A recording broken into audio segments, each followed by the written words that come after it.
And we are live. Hey everybody, how you doing? So today we're doing something a little different. Like, oh, hold on, first let me get the background music. There we go. Today I thought I'd do something different. Hello Lilith, how you doing? Jonathan Youngs, Shane, Super Captain Avenger. Good seeing you all and stuff like that.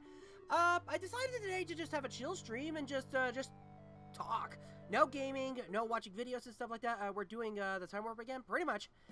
I guess, I don't know. With me right now is my friend Black97. Sup?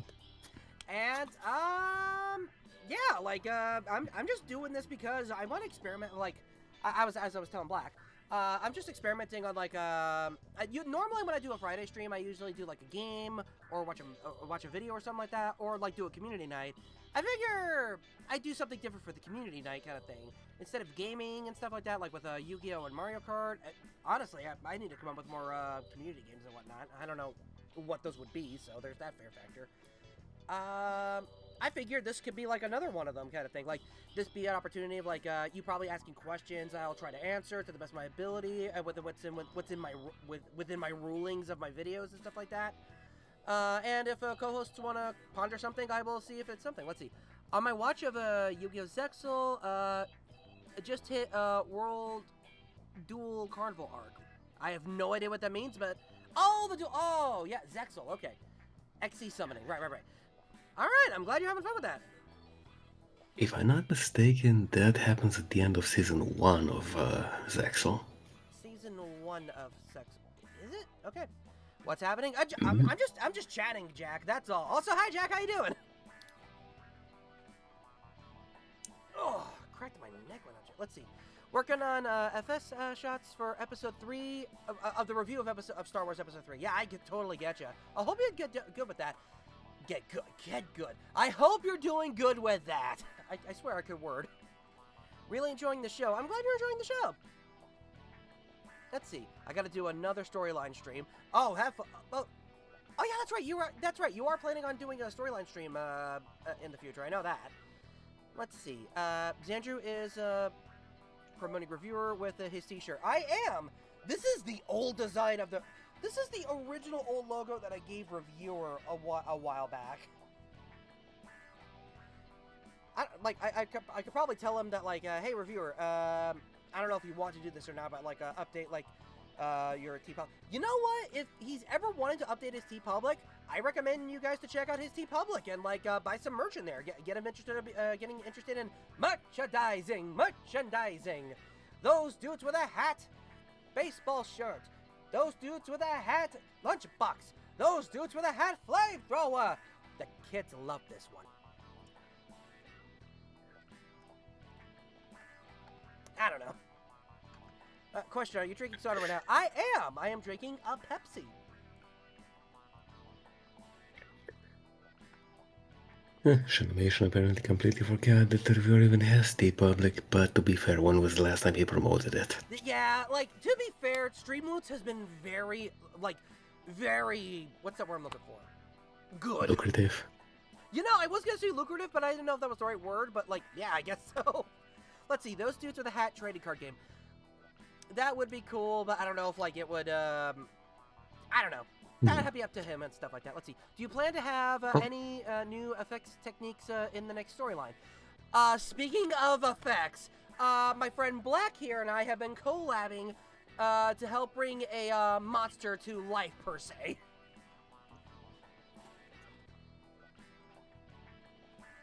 Do you want to explain a little bit of that one, Black, or do you think? What do you say?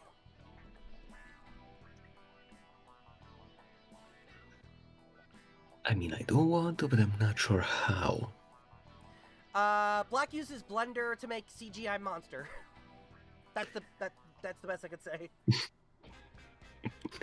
What, are we doing a clip notes version now? I guess, I don't know. I mean, to be fair, going over every little detail about how that thing is being done, I think the season of Dragon Ball Z Bridge was longer than that. Yeah, no, well, that's fair. But two of them were shorter. Yeah. God, like, how old is Dragon Ball Z abridged right now? I know, I think I want to say it started off back in, like, what's it for? 2009, I want to say they started off? I could be wrong. Let's see. To you. Go ahead. To YouTube. To YouTube! 2000. Oh. 2009. Okay, so apparently the first episode of Dragon Ball Z Abridged was posted 12 years ago. Holy mother. Wait, actually that doesn't make sense because episode 2 is listed as 17 years ago, so I guess that's a repost. It is a repost because remember YouTube and its copyright bullcrap. Okay, 17 years ago, so do the math, that's 2008. That's insane. Let's see, I found a, let's see, like Big Jack Films. I found a way to make pilot shots more airborne with a digital camera shake on CapCut, as well as increasing the quality with filters. Ooh, that's interesting. Hope the CGI monster project works out. Thank you so much, Lilith. And I'm not gonna lie, like Black, you've done I know, like, you've done a phenomenal job. Is all I could say. Maybe don't overhype it, okay? Okay, that is fair, but I am enjoying it so far. Just, I don't know, it's so cool. Can we expect any Reviewerverse lore or connections this season? Sadly, no. This is still building up my lore a little bit. I am planning on, after Season 4 being done, doing little segments called, like, Xandrew Adventure quests or something like that. Explaining some story bits here and there. And, like, making some kind of connections with, like, with how I met with other reviewers and stuff like that. Like, how that's gonna be planned out is a whole other thing. And, like, I've been talking with Black here, like of an origin story of, like, if we ever meet up in my storyline and stuff like that. So, there's a lot to discuss kind of thing. Let's see. It's Bully Black with love. Bully Black with love with their hard work. Black, you're doing wonderful.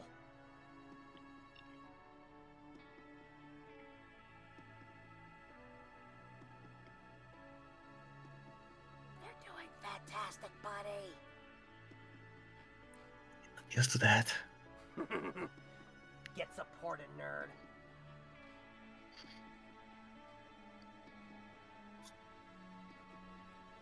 Let's see. Okay, I like the standalones. Planning a few of my own. That is, yeah, absolutely. I've also been like using one of those offshoot storylines to explain a way of like how I can simultaneously do a storyline that will also get me back into also reviewing in a way. You know, like how like reviewers will like have a pause like during a storyline, stuff like that, for a long time, and you're like, how is this not a thing? What the heck? For me, what I'm planning to do is have Professor Y install something in my head that has the ability to like allow me to live my life as a storyliner, as an adventurer, while also being able to do reviews. So that's the idea.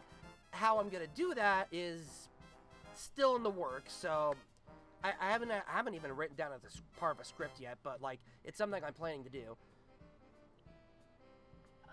An idea, but it just feels like what the reviewer has with extra steps. What can I say? I like being extra. I am sad my main project, my Yu-Gi-Oh! CPU tournaments can't be worked on right now because I am waiting for a project I am used to update. That's not fun. I'm so sorry, Lilith. Let's see. So Professor Y can't be turning you into a cat. No! No!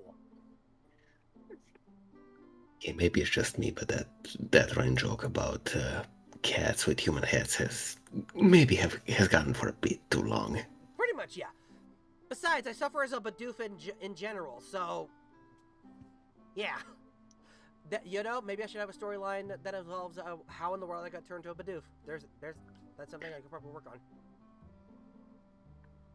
Yeah, as long as you don't want to go with the Occam's razor of that's just an alternate version of you. Exactly. Let's see. I do think that going back to standalone basics would actually allow the Reviewerverse to breathe a tad. Absolutely. Oh, today is National Cat Day. I did not know that. Happy National Cat Day, everybody. Meow. Hey, Fang, how you doing? Let's see. Just having a normal chat and stream is all we're doing. Let's see. Xandrew get turned. Let's see. Xandrew get turned into one of better route one Pokemon. What? Bidoof is one of the better route one Pokemon. But of course, for I am not a HEM slave. I am a HEM master. Technically speaking, the modern games HMs aren't a thing anymore, so... That is fair. After Star Wars, I will be going back to basics and focused on my character's backstory. That is fair. Speaking of backstory, like, fun fact, I actually have been working on something for, like, my lore a little bit, that tries to, obviously, like, keep true to what in my personal beliefs, as well as try to keep things, like, obviously separated from, like, be a part of, but also separated from the reviewerverse, if that makes any sense. Any new weapons this season? You know, it's not really a weapon, but I do want to show this off because I figure why not? Like, I figure... Actually, Black, what do you think? Should I reveal Dora's new body, or should I, Well, here's the question. You talking full-on physical form already, or just the concept? Physical form, she's already done. You know what, let's put it to a vote. You know what? Let's do that. Actually, is there a way that I can do a vote system here? Let's see. Let's see. How do you do that? How do you set up a vote? Let me see. Reaction time, speed, no. Let's see. Does anybody know how to do the vote system for YouTube? I don't know how to do it. My brain not big enough to do that. Let us see how the best girl grew. Let's see. Reviewerverse reviewers do what they do. Me drinks coffee and observes from the sidelines. I want to see Dora, so Dora would be more like leader than Weston. Kind of. Also, hello, Fang. I'm just coming in here to say, keep it simple, stupid. Just count how many people say yes or no in chat. Ah, okay, there you go.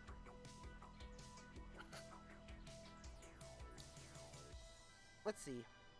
Yes or no. Reveal. R-E-V-E-A-L.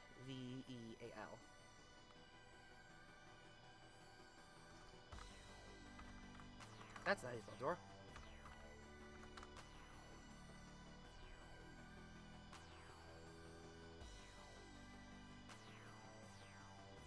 I have no idea how, let's see, there's the...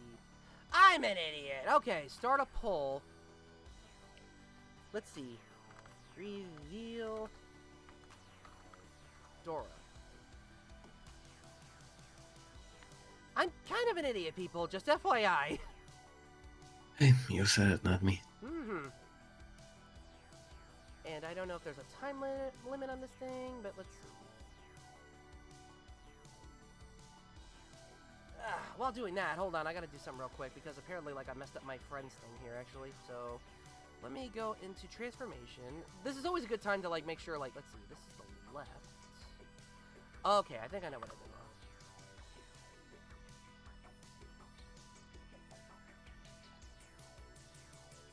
Yeah, how in the world did I mess this up? That's weird. Okay, go to transform... Okay. Okay, that's the right size. That's the right thing. What the heck? What did I do here?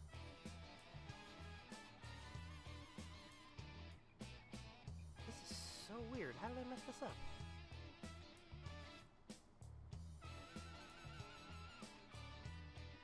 Let's see. Let's see. I often visit the chat and me say yes, says Light Post Films. Hey Andy, how you doing? Let's see.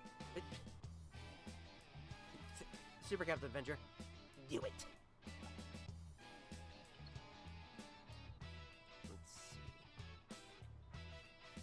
Let's see. I posted this a minute ago. We got 7 votes. Okay, I guess it's unanimous. I'm gonna end the poll there and just say the overall winning vote is reveal. Okay, BRB.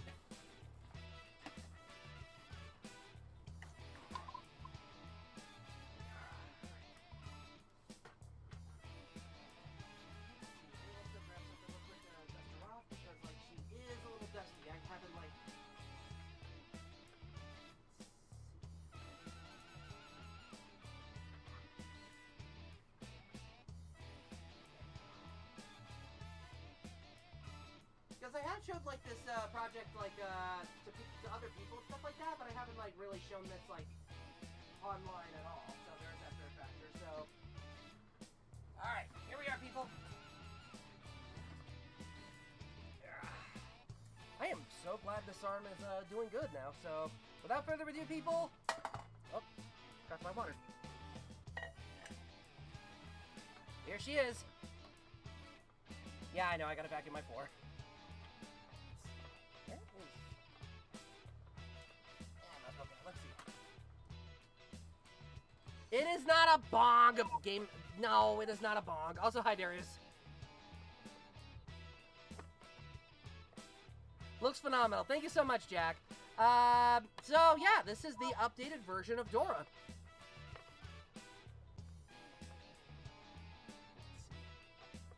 Let's see. It is not a bong. Stop it. Do bongs like... Go ahead. By the way, Xandrew, you know you're not screen sharing, right? Oh, right. I'm sorry. My bad. I was about to ask that. There we go. Let's see. If this was a bog, do you know bongs that light up? Oh, what am I kidding?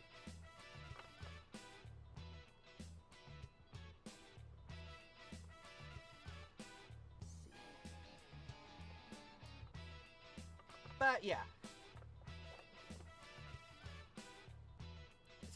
Thank you, gaming thank you, gaming and productions. Thank you. But yeah, this is Dora's. This has been in the works for quite some time for her to like get a new body. Like the head originally used to be like a foam ball kind of thing that you use for planetary stuff.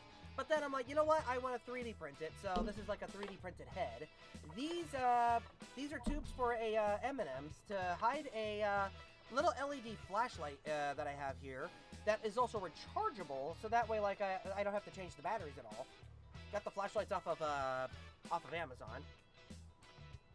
The controller here is the shell of a PlayStation 4 controller. Yeah, it's kind of homemade, pretty much. These are pool floaties. I'm still continuing. Like, no joke, my dad brought home like a box of pool floaties because they were on the freeway, and like and my dad worked for a company that like cleaned up the roads and stuff like that. Over here we call it 𝐃𝐎𝐋𝐋𝐑, so that's what it's called. And the hover skirt here is made of a plastic flower pot. Which I bought a second one and a third one as a just in case if I ever wanted to make more of these. Let's see. Is it still chargeable with the charging unit?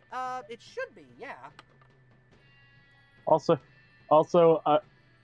if you ever did like a Halloween video, a funny idea for like a costume for Dora is that because her bottom is made out of a flower pot, you could make her the pot of greed.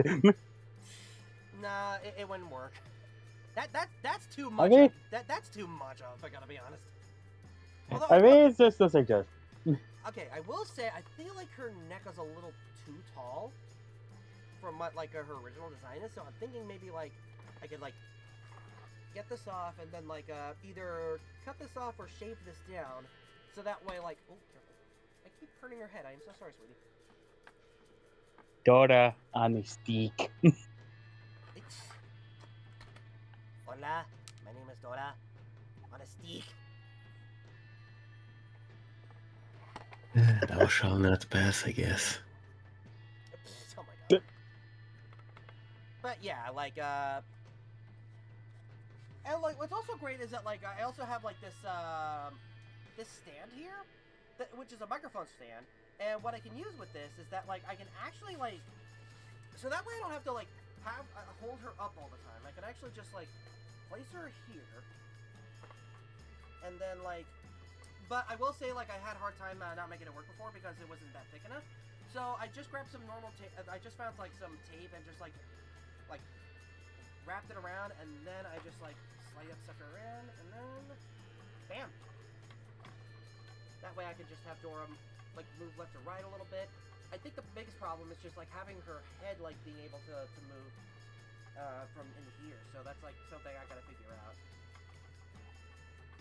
But yeah, it's really cool, and like this is such a huge difference from like the original version years ago. Better yet, actually, you know what? Just to be tricky. There she is. Okay.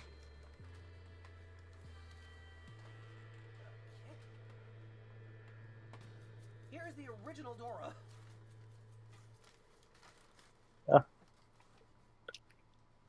Let's see. The original Dora right here. Like, vastly different from her original, these two are vastly different from their... Like, I like to think, like, this is the PlayStation 3 version of Dora, and this is the PlayStation 4 version of Dora. So, the complete failure versus the... Can you people stop scalping already? Oh my gosh. I will say, like, Hey, you I can't. Go ahead. Hey, you made the joke, not me. That's fair.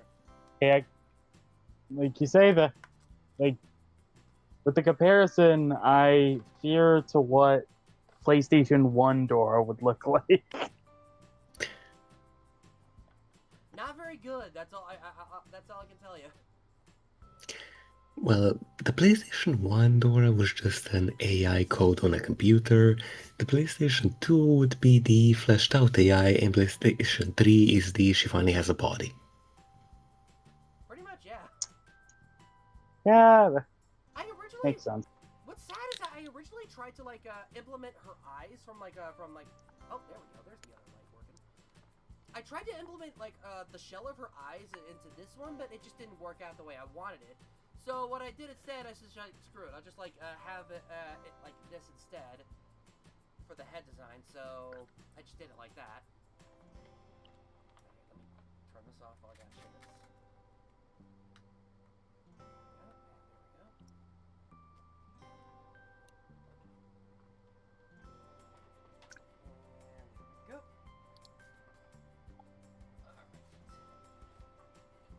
Now, what I will say is that I'm looking forward to is like what I'm planning to do with her, like in the season itself, like when this new body is going to be introduced a little later in the storyline. Let's see. Let's see.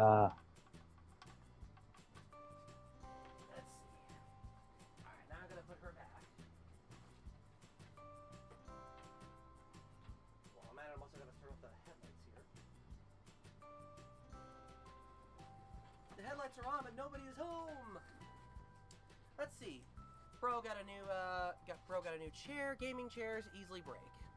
Oh, bro, get a new chair. No joke. This is like I got this chair back like when did I get this chair? I feel like I got this chair like a few years ago actually. So it's If you can't remember, it's been a while. I will say like what's the word I'm looking for? It still works. It's still like something I can hold on to. So until it actually like 100% breaks, like if this thing like decides to if there's an essential piece that's broken, either one I'll try to cheaply try to fix it, or two I'll try to like actually go for a new gaming chair. Like I will not go for a gaming chair with a lot of bells and whistles like LEDs and stuff like that. I am still gonna stick to like a good functioning like recliner chair kind of thing, because this is just nice. Function over form, people. Function over form. Function over form. That is Yes. exactly right. And besides, if you think his gaming chair is old and decrepit, my left armrest is literally held together by duct tape. There you go. I don't even have the kind of chairs you have. Mine's basically a rickety old office chair, Ah, there you go.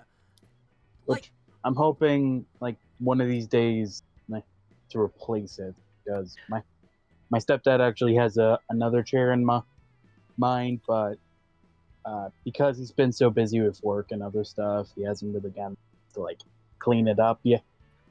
So gonna have to wait till then. That's fair.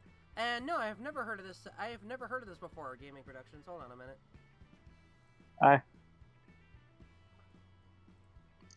I know about him to an extent. Let's see. I do not know who this is. Basically, he's Go ahead. Hello. Oh, hi, Gabe. hey kid. It's a guys. who man. Yeah, let me get that fixed up while I got a chance. But yeah, honey, you were saying? Yeah, I'm alright. Sorry if my cat seems to be rubbing his collar all over the microphone. Aw, Evie, sweetie. Yeah, Jay Schlatt doesn't seem like Xandrew's kind of creator. Because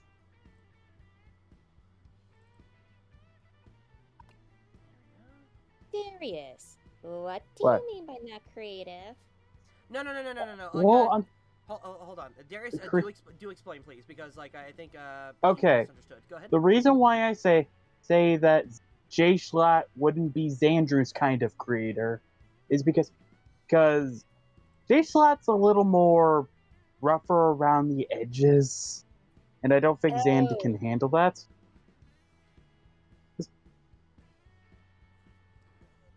There we go. As he is loud and proud, and not in ways that I think Xander would like. Then again, I watch Angry Video Game Nerd, Linkara, reviewer. Well, So well, I don't know.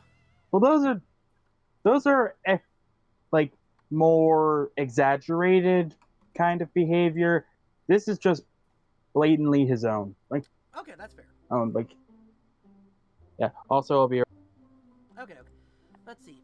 But yeah, I have never heard. I should let you all know I am very limited on like online stuff and like online creators and stuff like that. Like, I just recently got into watching the VTuber Iron Mouse, just watching some of her clips and stuff like that. And before that, I watched like another VTuber, but like just heard about. But then I learned about some things about the individual that I'm not a fan of, so I stopped watching them in general. But before that, I saw the VTuber Tricky Wa, and like, just enjoyed her content and been enjoying her content so far. Guy Black? I do miss when that last one still did YouTube content. Yep. Xandrew watches AVGN, yet censors himself. Wow. Poorly, I will humbly admit, poorly. No. This is not the case with double standards. I'm gonna defend Xandrew here. Just because you enjoy watching people being profane doesn't mean that you should strive to be like them. Exactly.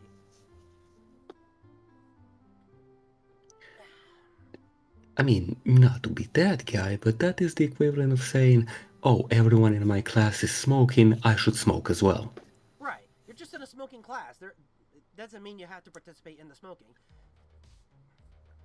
It's kind of like how if, like, you participated in, like... You know what? No, Black actually did a good subject on that one. Never mind. You're good. But yeah, And I can actually... Go ahead.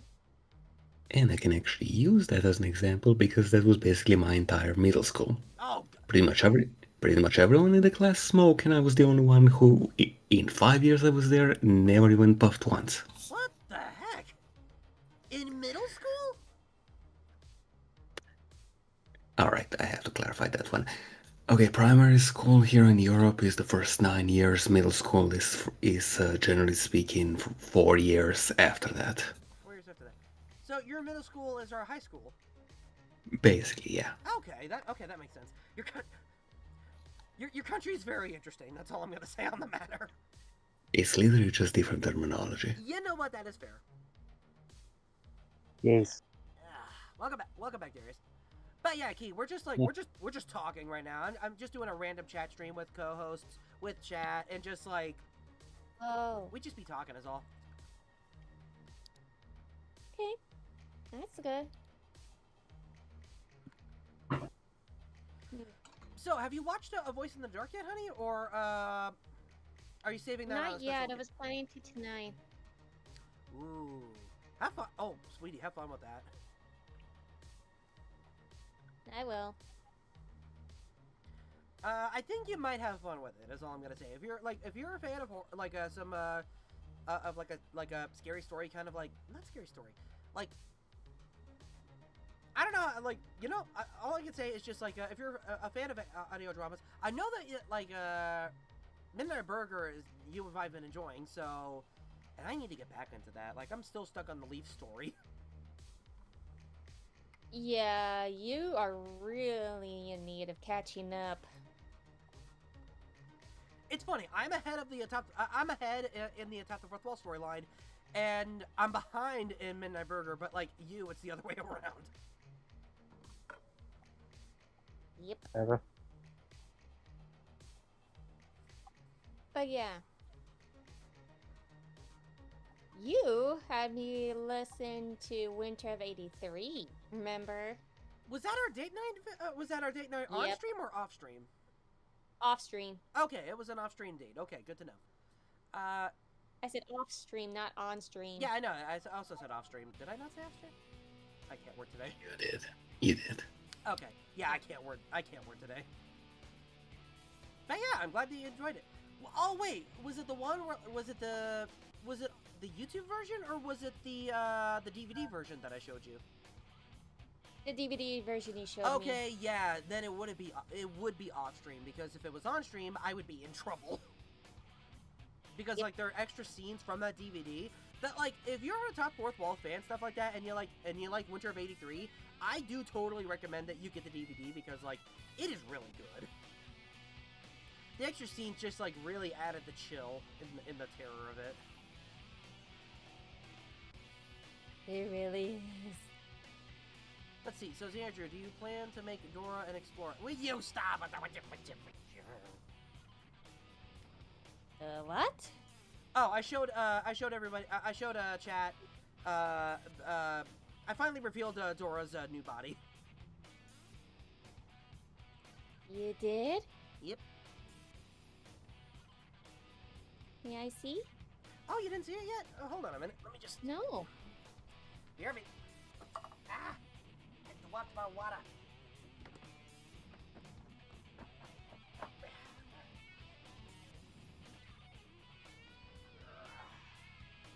Yeah, I don't think I ever showed, like, I don't think I've ever showed Dora to you, honey. There she is. Oh, she looks amazing. Thank you. Also, just, on the back of the head, LED, flashlight eyes. Ooh. Hold on a minute. Yeah, just wanted to make sure. There we go.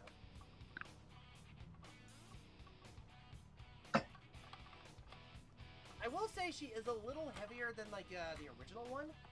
But Mhm. like, I mean, to be fair, that's because I added like extra pounds to it. But like, what could be really cool is if I set this up right, I could probably pull a Mystery Science Theater with her and just like set her on a table.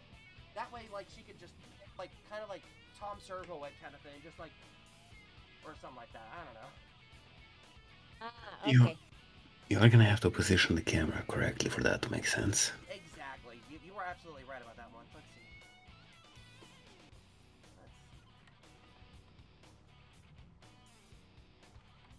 And I think I probably do need to like add a new thing for her stick here. I was thinking of like 3D printing something where like I can like take something off here and then like take it on or off, so that way I could just prop it here. And that way, like, I can move the head back and forth and make it easier for her to move and stuff like that.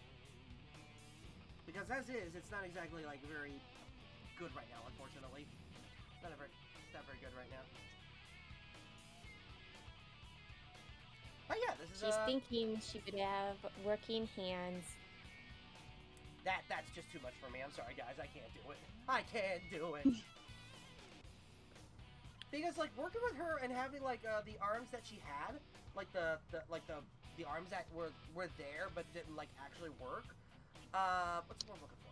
Like anytime I moved her, like the arms always like hit something, either me, herself, or just in general, and just like it was very unbalanced and whatnot. And I'm like, okay, yeah, no, I need to fix that. So I just decided in story to just finally have her arms removed. One from a monster, and then one from me from the later episode, with doing doing the crossover with the reviewer, Indy, and Magnatrix. But unfortunately, Shades couldn't be there. But I did ask him permission if I could do an impersonation of him. You had one job. Working arms. They were even in the blueprints. Speaking of Linkara, like, has anyone had a chance to catch up on like some of his posts about like building Poyo's new body? I have Really? not yet. Like, it's looking Yeah, good so besi- far. Go ahead. Yeah, besides watching the episodes, I don't really keep up with Licars of the mediums. Which is fair. Hey, Fiction Nexus, how you doing? Is that Dora? It is Dora, yes. I'm sure if Dora was CGI or animated, she would have regular arms. You know, just to keep up the... go ahead. If Xandrew has sent me the schematic for the design, I probably could model her. Let's see, have you all seen what Linkar posted on Discord? I have I don't not think- because I am not part of his Discord. Right. Same. Let's see. Mm-hmm. Oh, speaking of Poyo, oh my god, these look really good! Poyo Ready? looks amazing! Thank you. Let me just do a quick little like of all that.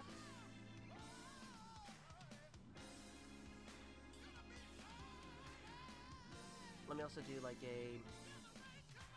There we go. Oh, man, that is so cool. Even 3D printed it, that is so cool. Huh. Let's see. Did somebody say Poyo? Yeah. Now, I don't know if like this was I know I saw this on Discord, but I've got a feeling that like this is only for Discord only, so I don't want to share this like with anybody else unless they get a chance to join in on the story on the Atop the Fourth Wall Discord. So there's that. But if it's posted on like Blue Sky or something like that, that's also something else. Fair enough. Yeah. Yeah, that is super cool. Let's see. Well, I'm sure he will shade. Let's see. Wait, let's see. I've always wondered if Poyo would appear with a new voice. Funny enough, Poyo is actually going to get a new voice. He actually was revealed to get a new voice in one of Linkar's reviews with from the Transformer movie review. You know, the movie, 1986 is the movie, Transformers the movie. Yeah, through Patreon only. There, Jonathan Young. Sorry. Let's see. It'd be super cool for Linkar to jump in, but like, Linkar's doing his own thing, and yes, it's and for any co-hosts that want to jump in, that's awesome. But if they got other important things to do or jump to other calls, that's their priority. That's what they have to do. So that's what I want to encourage and hold dear, and something to respect, of course. Mm-hmm. Yeah, Yes, and his Shane, in history review. yeah, in his review of Transformers the movie, where like the what's that? Laserbeak 3 printed version of Poyo, the person who voices the new voice of it, which has already been announced, I believe, is Little Karibo. Makes sense. Yeah. Okay. That's an annoying Poyo. Mm. Oh wait, I wonder which voice he'll give Poyo. His version of a Tem or his version of Yami? I mean, okay, you know what Tem and Yami Yugi are the same thing, right? Yeah, I know, but the voice tone is different. Yeah, honey, Yami Yugi and a Tem are the same character. They both sound exactly like this. Now, if you mean Little Yugi, Now, if it was Little Yugi, it'd be sounding a little more like this. Wiggity whack, yo. Okay, yeah, my bad. I got the words mixed up. So Linkar is teaming up with the creator of Yu-Gi-Oh! Bridge. Well, they've actually been, like, friends for quite some time, actually. It's just something I didn't know. Like, I know that, like, he's got connections to Team 4-Star. Recently I learned that, like, he's got connections with El Nish. Who else does he have connection with? Makes sense. I don't know all the connections, sadly, but, like, Linkar's got connections. Right. Kind of like how Okay. I Hear have... me. Go ahead. No, you go ahead. Yes, Black, please. okay, hear me out. Little Grebo using his voice of Kaiba for that role. Okay, so actually, you know what? Let me get to that scene of the episode, so that way, like, you all know like what he's going for. He has some connections to the VTuber community. That is true. That is very true. I mean, I'm just saying, tell me it wouldn't work. I mean, didn't Kara already reach the goal for a VTuber model? No, he did not. He made it to like 30, like, near the $3,000 range, but like the VTuber one, with the big boobs was not gonna happen, unfortunately. Oh, rats. I know, but people like. To be fair, it was also like it was a donathon during the time where like a lot of real world stuff was happening with Iron Mouse and stuff like that. So it just was a thing. Let's see. At this point, I expect Xandrew to show up on a top of the wall. Probably not. Maybe as like a cute little cameo. Actually, no. The closest thing to a cute little cameo I have had is my ghost trap from building Linkara, the ghost trap from Ghostbusters, to be used in an episode. Oh, yeah. That's his closest thing to a cameo I get, along with him being a part of the live streams. That's it, as far as I'm concerned. If he wanted to offer me something, that's on him. I am, like, what's the most important thing for me is to make sure that, like, if someone wanted you to be a part of a project, they'd be like, hey, want to be a part of a project? They're like, yes.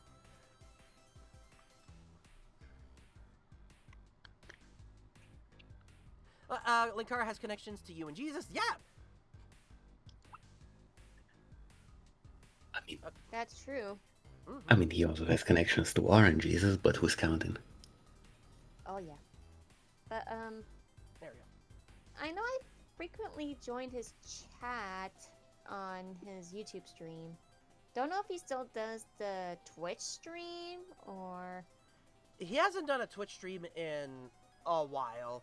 Like, maybe he will in the future, but, like, I'm not putting words in his mouth. That's all I'm gonna say. No. Super Captain Avenger, $1,000 milestone was Linkara to review Batman number 66, aka the one where the Joker says boner a lot. That was one of the goals that got reached. Yeah, speaking of that, when is he ever going to do that remake of his top 15 comics he's never going to review? Yeah.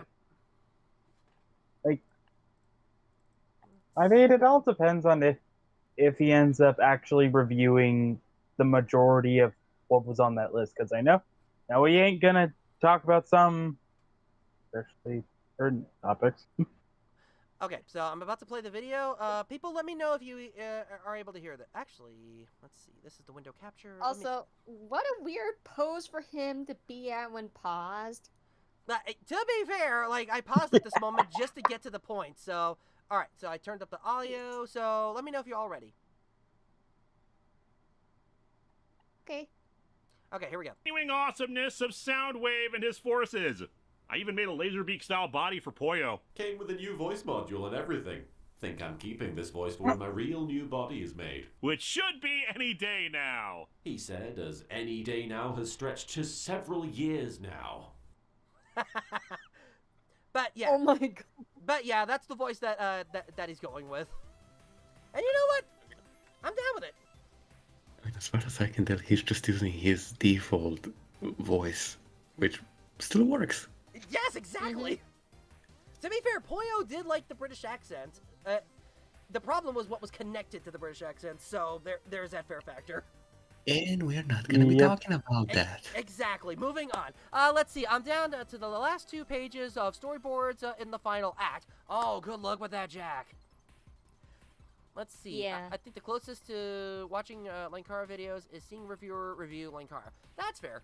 I will say, like, if you're into wanting to watch a top of the fourth wall of one of 2 things, either watching the storyline or watching the reviews, you could definitely, like, trace back the original videos of the playlists and stuff like that.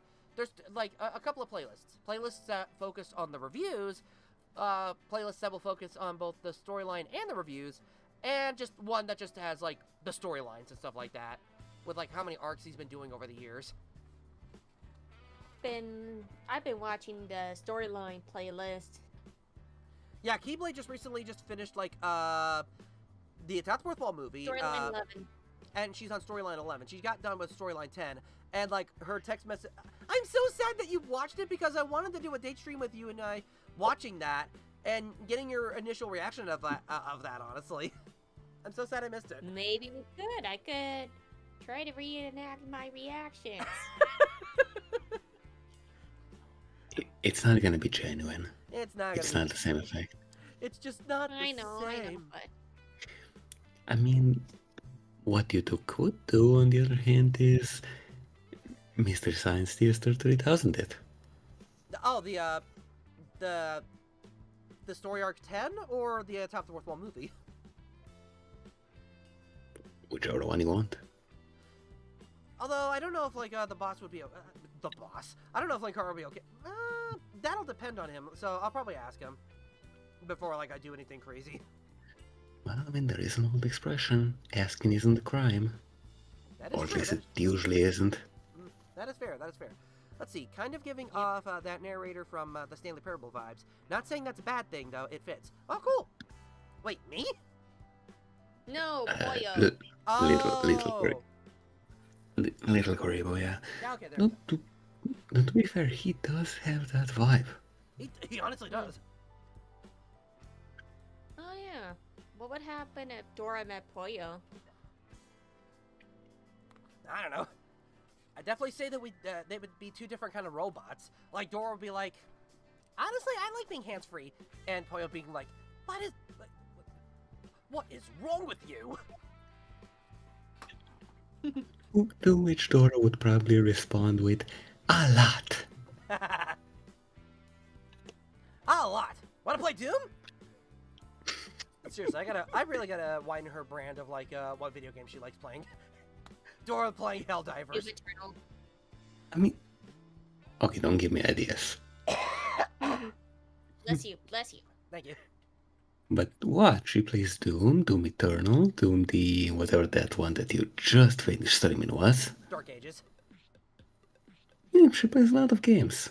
Not her fault all of them are in Doom franchise. Speaking of Doom, recently apparently Steam's Doom Eternal recently got an update where like you can add mods that like that could be installed into the Doom Eternal game, I guess.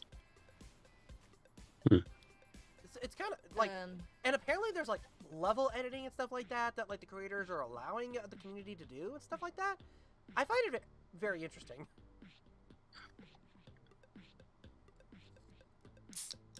Nah, Jonathan, I don't think Dora would be interested in SpongeBob.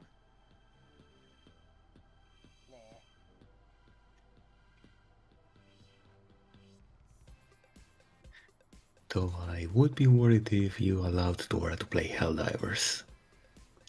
Oh, because of fighting robots? And No. aliens and bugs.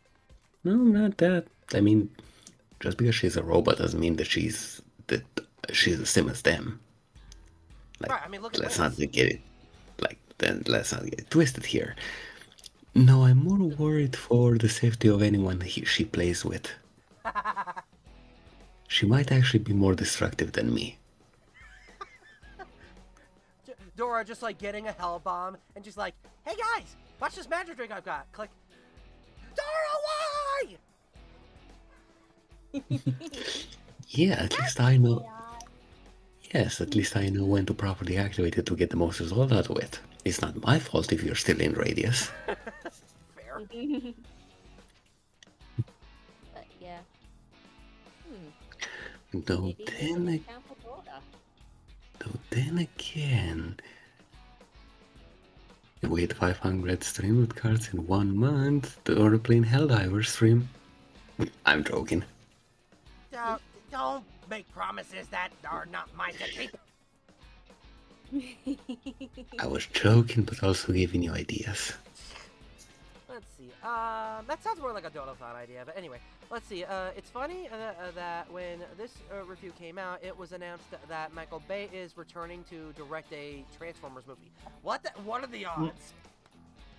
Oh no. Not again. Not with Michael Bay. Who knows? Maybe Michael Bay finally got better. Maybe. I don't know. Maybe he actually reverted back to the self he was when he made that Got Milk commercial. Okay. So, to those who don't know, basically, in his early days, so he did this got milk commercial, where basically the point of it was that there was this guy who was a big fan of Alexander Hamilton, and he knew, like, he could have won like a big prize if he got the answer correct, but he forgot. But he was eating a peanut butter sandwich, and so the roof of his mouth was stuck. And as he was trying to answer it, he was saying, "Burr," and the radio host couldn't like properly pronounce it. It's a... and that apparently was made by Michael Bay. Present part is that I know what commercial you're talking about. Jesus Christ. I know, right? What the- I feel old just remembering that commercial in general. Good lord. Let's see. Also, hi, Super Baby Mario. How y'all doing? Let's see. Why can't I see Dora playing Mega Man and getting, like, a celebrity crush? Celebrity crush. Then again, knowing Xandrew, probably not. My character, I can't decide. Celebrity crush, honey. Oh, what? Say that again? It's celebrity crush. Oh, okay. Like to have a crush on a celebrity. Mm. Like say you have a crush on... I know. Like, having a crush on, like, a fictional character, stuff like that, or on a celebrity. I know. I've had my fair share. Yeah. Maleficent. That's more... Chico. Reading Repulsa. To be fair, those are crushes on fictional characters. Those aren't technically celebrities.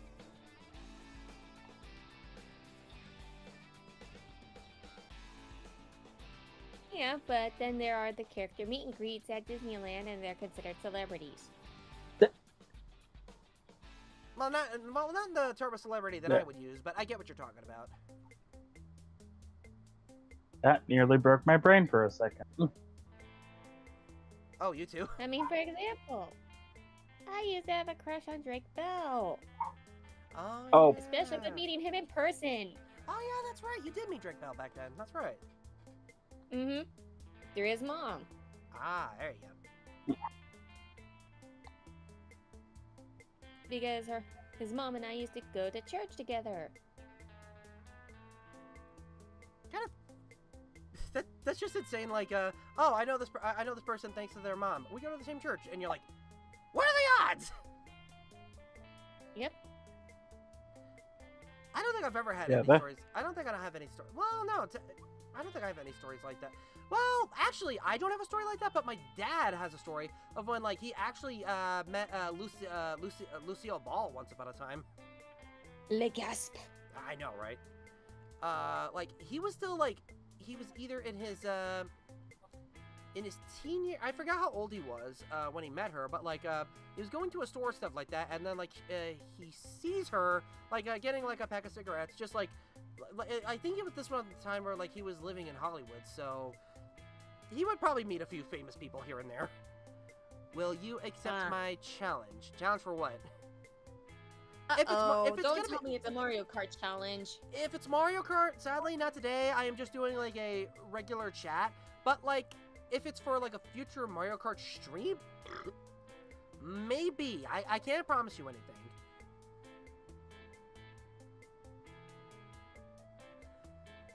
But yeah, my dad's got some crazy stories. Yeah. But, okay, like, this is the definition. Story to tell, but yeah, go ahead, Darius. Okay, this is a definition of a lame claim to fame. But one time I was younger, I thought I saw Gabriel Iglesias at a gas station. Oh, okay, that's cool. So you thought you saw, but who was it instead? I mean, I didn't get his face. I remember if I was, like, really young, and I didn't even talk to him. It could have just been another fluffy Mexican. Mexican, so. Oh my god. Who knows? Hey, go ahead. I'm using the proper terms here. That is fair. Let's see. Gabriel Gracias, or am I mishearing? Like Iglesias. Iglesias. Okay, I can't word today. Yeah, Agracius is the Mexican version of the villain from Miraculous. I wouldn't know. No, you should just call him Fluffy because that's his stage name. Yeah. Let's see. Hey, it's Fluffy. Let's see. Do you know what Scratch is? I want to show you something. I do not know what that is. So, I'm gonna say no for now, but if depending on what it's related to. Let's see. In the meantime, something I will say that I am looking forward to later tomorrow is playing again Transformers Devastation because fun game, and I learned that I can play it on my PlayStation 5 because I'm an idiot. I did not realize that I can play some PlayStation 4 games on my PlayStation 5. I forgot that it was backwards compatible. Honey, Yes. here. Yes. Boop. With the booping.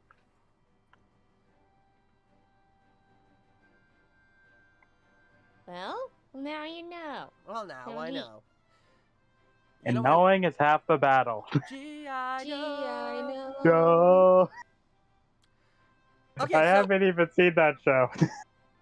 same honestly. I have seen the theme song for the movie of the 1980 movie, and like, it's a coded website. Nope. Yeah, I'm just gonna leave that alone. I'm gonna leave that alone right now, Super Baby Mario. Let's see. Boops keys. Hold on. Let me say it again.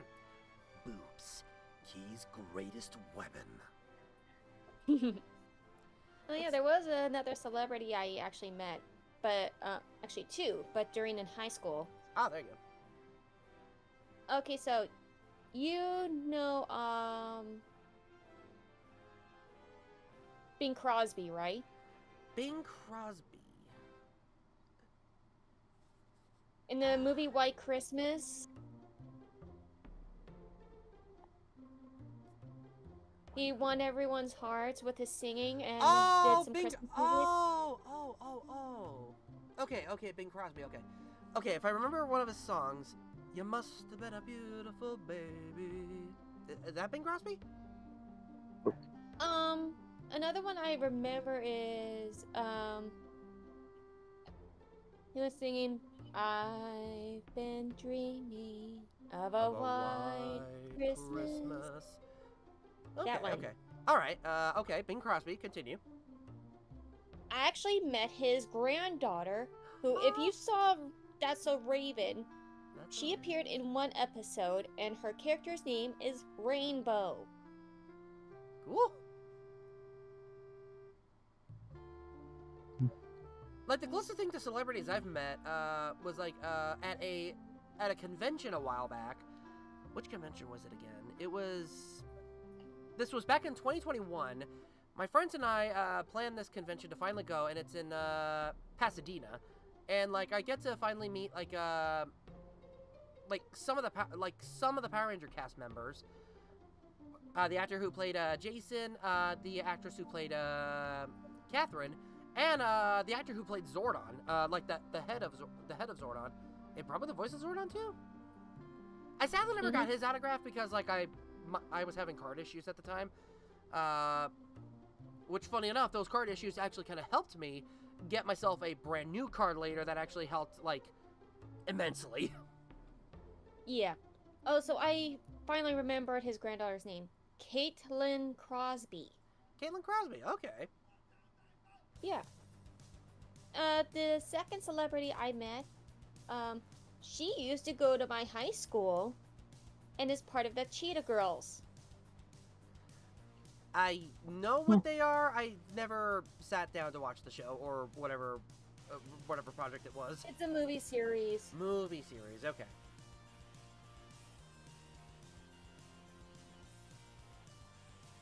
Let me see if I could remember cast. Yeah, it was Sabrina Bryan. She used to go to my high school. Cool. But yeah, as far as like Yeah, those were the only celebrities I've met in my life. okay, there you go. Speaking of like celebrities, like it's weird like when someone watches your videos and they meet you in real life and you're like, dude, you're that guy that I watch on YouTube. I'm like, oh, hi. That actually happened back when like my neck of the woods actually had a convention called Fandomverse the first time back in 2016. And then later in 2017, I come back with my friends and stuff like that. And like I meet a cosplayer who cosplayed as 𝐃𝐿𝐄𝐂𝐑, and she's like, "Dude, I watch your videos," and I'm like, "Oh, cool! Like I'm glad that you like them." And she's like, "Hey, can I take a picture of you?" I'm like, "Yeah, sure." And then of course I pull out an 𝐃𝐿𝐄𝐂𝐑, and she's like, "What?" And it was like, it was fun to do. Like I just had like every fun little gadget on me just for fun interactions. That's me. I actually came. Go ahead. I actually became a local celebrity to an extent. Okay. So we were going to this event. It was called like a day at the park, and one of the vendors, I don't know if she was doing like, I think it was like a food vendor, but she said, "Hey, I know you. You've been walking around town," and I'm like, yeah, I have, and it apparently motivate her to like start exercising again, which I'm actually kind of proud of, because that's exactly the reason why I started like walking once a day, because I wanted to like lose weight, stretch my legs a little bit. Physical exercise definitely is important, but like what's also important is like dietary stuff as well. So like always keep that in mind too. Like exercise is good, but like don't get me wrong, I've walked like over 10 years, and like you see the proud bod that I've got right now. Look at this thing. You're gonna do some crunches and sit-ups. I know, they hurt. Although to be fair, I did do karate back then, and it did help me like have a little more flexibility and movement, stuff like that, but like I've been lacking in that, and all I'm gonna say is it's gonna hurt for two reasons. One, being 35, and two, still like the pain of my shoulder still kind of being there, kind of thing. So there's that. Oh, that's right. I did remember meeting little 𝐃𝐿𝐄𝐑 back in Anime Expo years ago. There you go. And Like, met the band members of Steam Powered Giraffe. Oh, there you go. Oh, that sound. I love Steam Powered Giraffe. They are very kind to their fans, especially in person. Oh. They loved my fan art and got to sign the original and kept the copy. Oh, that's cute. Yeah, honey, I told you this one. I know you if did. I mentioned it too. I know. It's still super cool. Let's see. I know it was thanks to Reviewer I met you, Xandrew. I think Reviewer definitely helped you gain popularity, Xandrew, and I'm glad to have met you in one of his live streams. Oh, thank you, Jonathan. Like, it wasn't just Reviewer. It was kind of a combination of Reviewer and Linkara, because back then, during his early Patreon thing, Linkara did have a selection where like you could ask for a trailer at the end of his video, and I posted a trailer for him when I got the power to like to do that kind of thing, and a good number of people showed up to subscribe, and like that kind of helped. So there's that. All I can say is that, like, over the years, my channel has been slowly growing, and like, I'm grateful for, like, everyone who's subscribed and stuff like that. I'm also just as grateful for those who stick around, but I'm also grateful for those who don't have to stick around all the time and focus on, like, what's important for them right now. Both are very, like, I'm glad that both are doing what they need to do and stuff like that. Yeah. And like, all I can say is, like, the people watching right now, and the people who are going to watch later, if they're ever going to watch later, I don't know, just thank you guys so much for your support. Not just from like buying Streamloots cards and stuff like that, but like also just like watching my videos, being entertained, and just I'm glad to entertain as best I can, stuff like that. That's I don't know. And like I am planning to and hopefully like do so much more, but like I do know that like I got to be smart with it and like plan things out and like and be methodical about them. Let's see. Bear hug Xandrew. You're welcome, Xandrew. You're amazing. I do what I can. Never. Okay. Something else I do want to always constantly remind you guys, like, not just towards to the audience, but to myself. Be careful of hero worship, because heroes will let you down. They will be flawed. They're just as human as you are.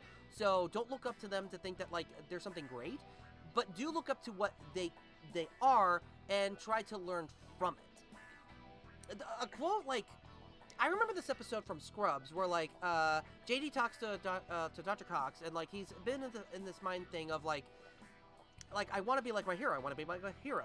But then like he gets kind of a revelation. He talks to Dr. Cox, and he's like, and like what it's inspirational when he says like, I want to be you, but I want to be a better you. And like honestly, I feel like that's like something to like that might help a person step forward of like wanting to kind of help kind of thing, or something like that. I don't know. Let's see. What can I say except you're welcome?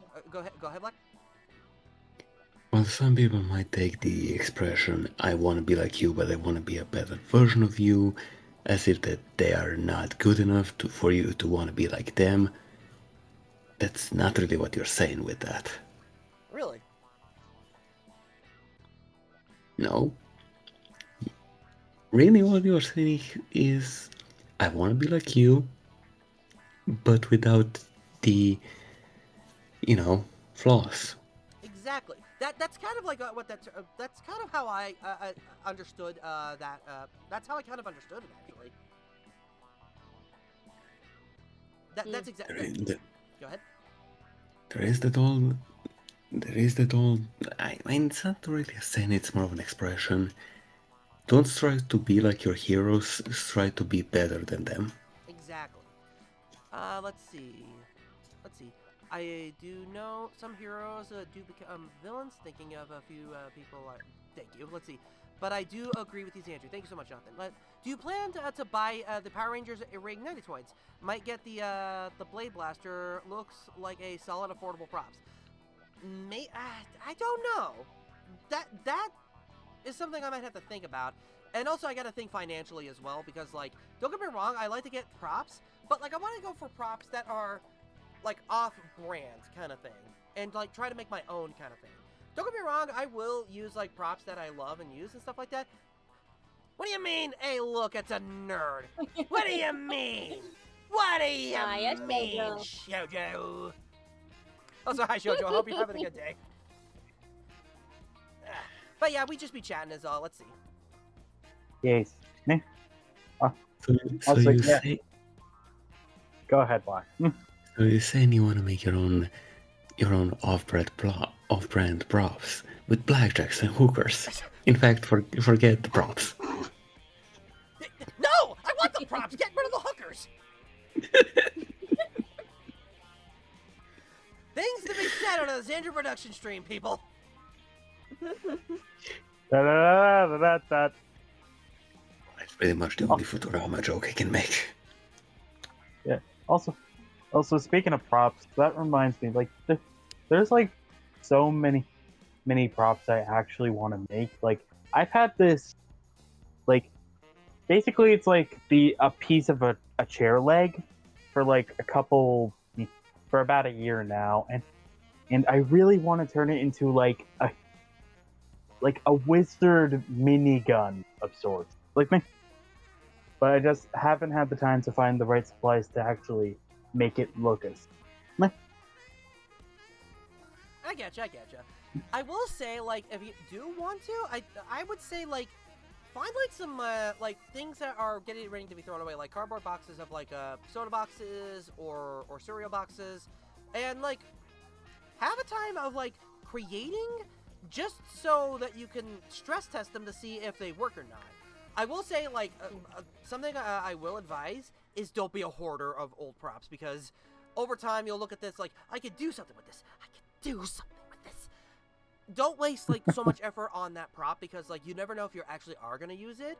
So if it doesn't become useful after, like, maybe, like, 1 or 2 seasons of, like, what you're doing, it's probably not worth having.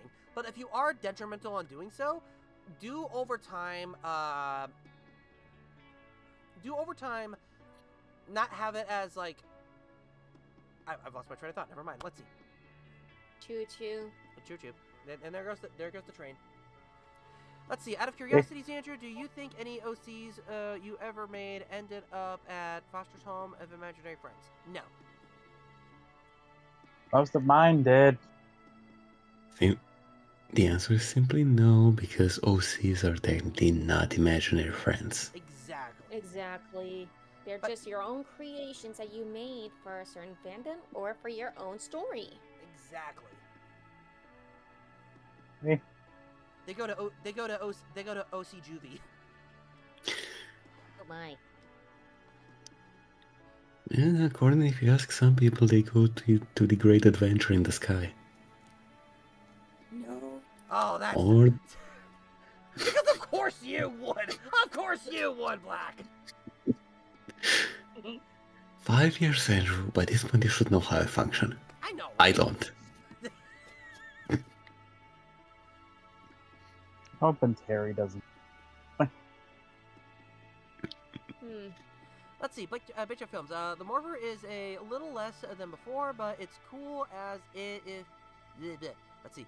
But what's cool is if you get the new Dragon Dagger, you get the coin that connects to the Morpher. Yeah, I did hear about that, and, like, that is...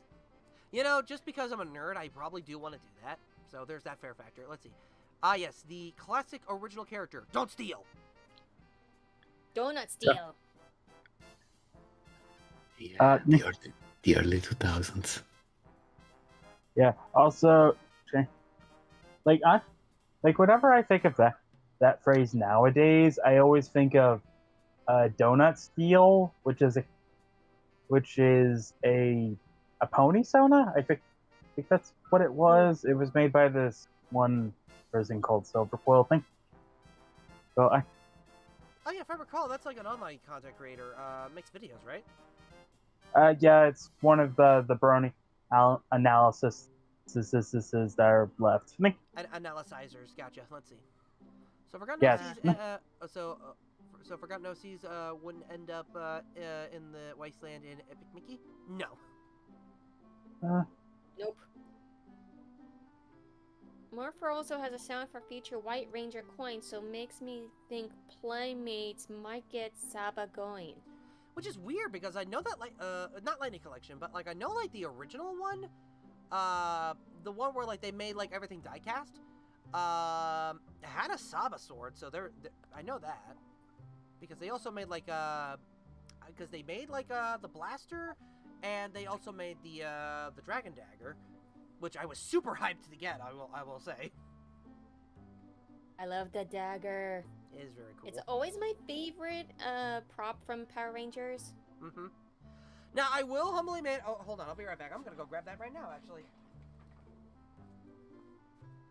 But I think one of my favorite morphers, if I could be on... Actually, 2 of them are in the top... Nope. 3 are in the top 3. Let's see if I can remember. Number 3 was Mystic Force's morphers. Alright. Number 2, it's the 𝐃𝐿... No, wait, no. Was it 𝐃𝐿 that made number 2, or was it the SPD? Yeah, it was SPD that made it in number 2. 𝐃𝐿 was number 1. Oh, the morpher that, like, when you turn the key, it turns into a giant, turns into an X or something like that? Turns into the skull and crossbones. Yeah. I'm surprised that, like, the manufacturers didn't bring over that toy over to the States over here, because, like... oh, it was Go ahead. It was because Saba desecrated the Power Rangers after getting it back from Disney. You mean Saban? Yes, Saban. Sorry. There you go. Let's see, I need a Zeonizer or the Sword of Darkness. That would be pretty good. Actually, speaking of Zeonizer, hold on a minute. I mean, if I would like to get the 𝐃𝐻𝐋𝐑 Morpher, I'd rather get the one in Japan. Yeah. Oh yeah. Oh, you have the Gosei Because Morpher? they I have also have the Gosei Morpher. Well, they have the actual sounds that I like. But yeah, here's what I have. I will say Oh when I yeah, got the Gosei. no, this isn't Gosei. This is Zeo. Oh, Zeo, sorry.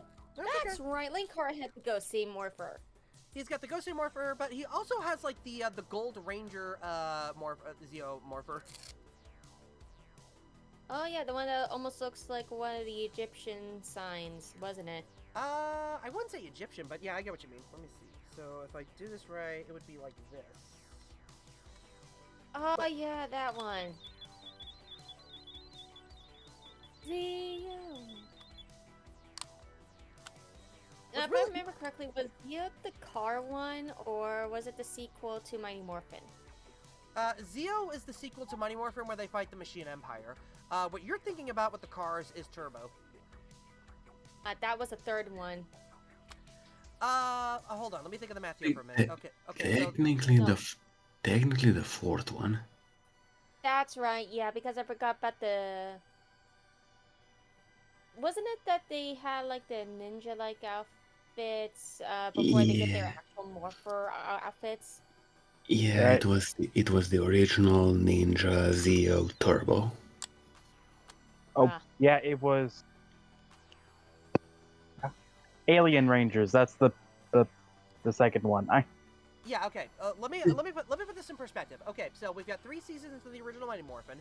We've got the Dino Ranger. We got the original Dino Rangers, and then like they shifted to Turbo. Not shifted. They moved to Thunder Power, but then like they moved to Ninja Power, which gets destroyed, and like they had to call them the Alien Rangers, which was still within season 3. And then they go to season 4, which is Zeo. Then they switch to season 5, which is Turbo. Season 6 is in space. And to borrow a quote from Linkara here, why? Why getting rid of the Zeo powers? I'll be honest, I think it'd be really cool if it was explained much better. Okay, so I have an idea of like what it could have been instead of like what. This is really more of like a fan, like what do you call it? It's more of a fanfic idea than it is for like an actual reason of how the Zeo powers work and stuff like that. Headcanon. Yes, that's the word. Okay, so here would be my idea of like how they could explain away the Zeo powers. Like, say that like Zordon, not a theory. I would love like okay, so this would be my idea. Like they keep the turbo powers. The reason they keep the turbo powers is because they're facing somebody who is just really not much of a threat, and they figure, you know, we're not gonna use the Zeo powers on her. Like, why would we? Or rather, like maybe because the Zeo powers need to be used to help free Zordon in a way. I know like there's that disruption thing, but like it gets unfortunately like Divatox like gets in the way of it and like it ruins it. But the portal is still open and Zordon still needs to go. So the Rangers decide to sacrifice the Zeo powers for him to have him like be able to finally get out of the warp gate kind of thing and like finally be free and then be able to transport. The Zeo crystals are still intact. It's just they now need to recharge and it's going to take a while and forever. So they could probably stick with the turbo powers. That's how I would have at least handled it kind of thing. My theory is that the Zeo crystal just powered the turbo morphers, which really doesn't make any sense because like the Zeo powers are supposed to like accumulate over time. They just keep getting stronger and stronger and stronger, and the turbo powers really don't emphasize that. And Georgie? Yep. Honestly, what Linkara said in that review would actually work. They could just make it so that the turbo powers are literally just the next evolution of Zeo instead of completely separate and related powers, but honestly, given what abilities they get, that wouldn't really work. Yeah. Let's see. But yeah. So if Xandrew and Reviewer were Power Rangers, who would be the Green Ranger? Dibs. I mean, to be No. fair, I think Reviewer. I mean, I think if we were gonna be Green Rangers, you know what? I'm gonna say Reviewer and I would be Green Rangers, but we'd be different shades of green. That's not what happened Like before. Time Force. Okay. Humor me this then, Xandrew. If you and Reviewer would both be Green Rangers, just different shades of green, then who would be the Red Ranger? Who would be the Red Ranger? JoJo. Shoujo. Big Jack Films requests being red, and Brock would be Lightspeed blue. That's fair.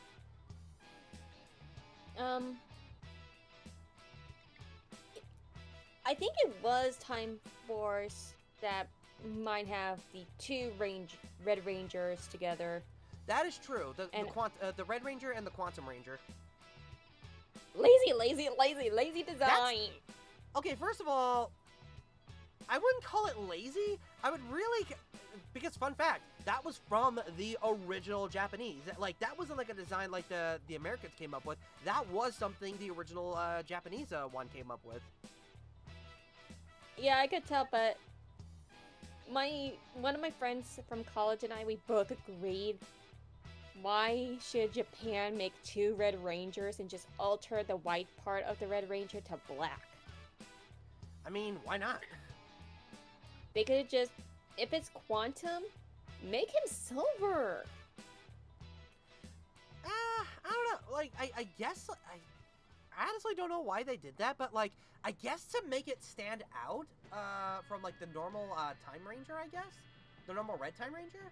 Not just, like, in color scheme, but a little bit of design, because, like, you can tell there is a difference. Like, you can tell, like, there's a little more edge to some of the graphic design on the outfit, and, like, he does have a unique weapon outside of the other Rangers, so there can be a key difference between the two.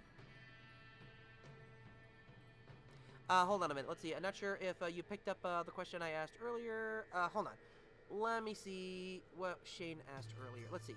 I got a question, and it's a bit of a personal, and I'm dealing with it right now. How do you deal with burnout and getting out of it? Oh. How do you deal with burnout? Ooh, that's a tough one. Oof. Okay, I'll let everybody else if anyone's ever like dealt with burnout before and have any personal advice, go right ahead and answer that question, and I'll be the last one to answer, kind of thing. Okay, generally speaking, at least from what I've had to deal with, don't force it. There is no point bashing your head through the brick wall. You're only gonna damage yourself, and you're not gonna get anything done. Just take a break, relax. It's gonna come back to you when it comes back to you. It always comes back. Alright. What about you, Darius? Have you, like, any advice for burnout, or... Like, I don't know exactly what kind of burnout Shane is suffering from, but it depends. Like, whenever I deal with burnout, especially recently because of summer, I say try to focus on other things that make you happy. Happy. Something simpler. Something that doesn't take that much time and just you can do endlessly without being burnt out as much.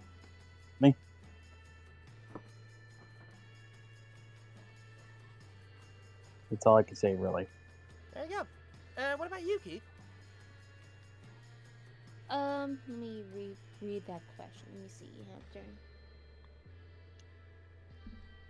Well, I know there were times where I have like a burnout or quote unquote artist block for when I'm trying to do some drawings.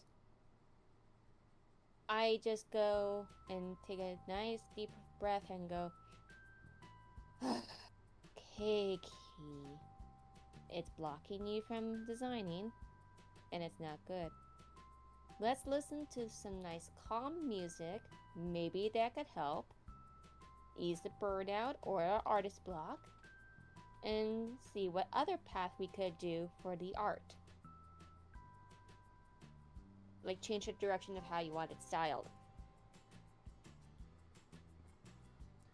And for my advice for burnout, like, sometimes when you burn out, yes, take a rest, yes, listen to music, but sometimes it's always good to go back to your project and ask, what's my goal with my project? Am I just be entertaining? Am I trying to instill value? But don't deep think it, but just like get a quick, what am I doing kind of thing. Am I doing this for fun? Am I just doing this for, let's see. Sometimes burnout happens, and like, what you could do best is to, another way to help with burnout, get creative. Come up with something else to create and stuff like that. It doesn't even have to be like, Exactly. it doesn't have to be like right now, technically speaking, what I'm doing right now is kind of a streamer burnout kind of thing, because I don't have a fun idea of streaming to do, and I didn't want to repeat a process. So I thought, you know what, I want to do something different. The way, you know what, that's the best way to deal. That's at least my idea to help with burnout. Do something different. Do something you've never done before. Ironically, completely seriously, none of these suggestions are wrong, but honestly, the correct one is probably a combination of the four, depending on the individual. Exactly.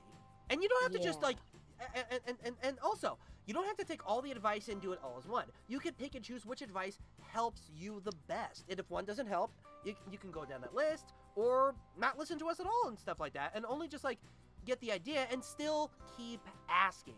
Never stop asking for help to figure out like what you could do for burnout. So there's also that. But regardless of which advice you take, just like Jackrim said, stop doom scrolling. That never helps. Oh, absolutely. Yeah. Let's see, I get burnt out a lot, and I try to get a break when a project is done. There's also that too. Actually, I'm curious about something. Co-host, I want to ask you some. Actually, hold on a minute. I'm gonna talk to my co-host for just a second. I will be right back.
And we are back. And Jonathan Young, stop blowing up my stream!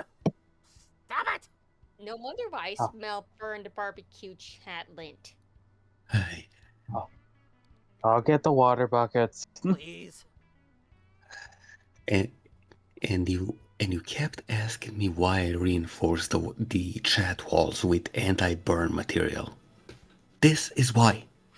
I'll talk to my contractors, and I'll talk to my people. You can talk to your people, and we'll figure out how to make that work. In the meantime, Jack, if you're still in the chat, I want to ask you something.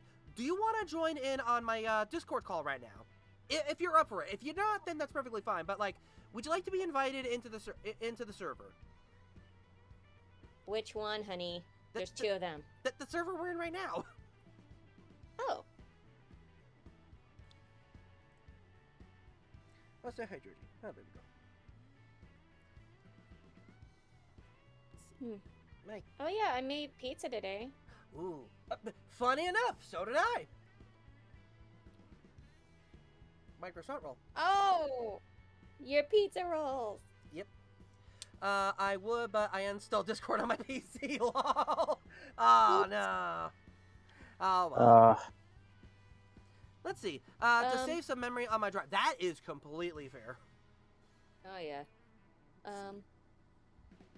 The pizza I made was a Mexican pizza. Ooh. Never had Mexican pizza myself, actually. It's from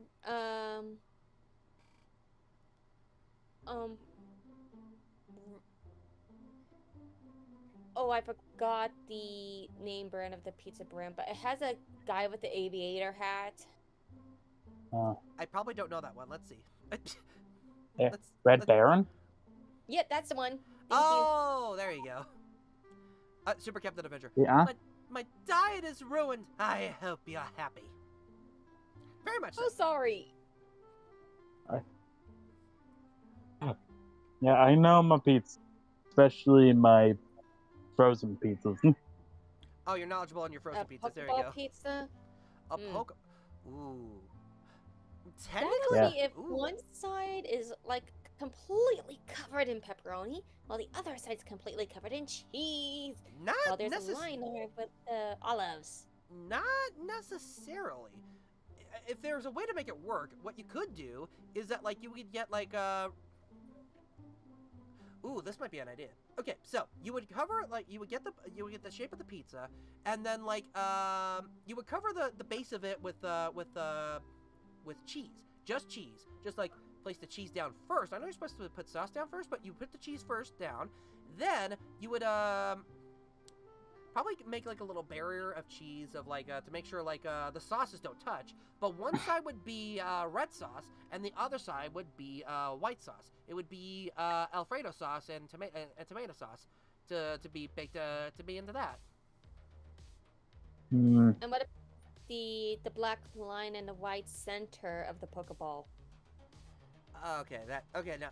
Well, the cheese can kind of like make it burn up to kind of like be a little not darkened, but like to be gold enough to get the point across. Either that or the option would be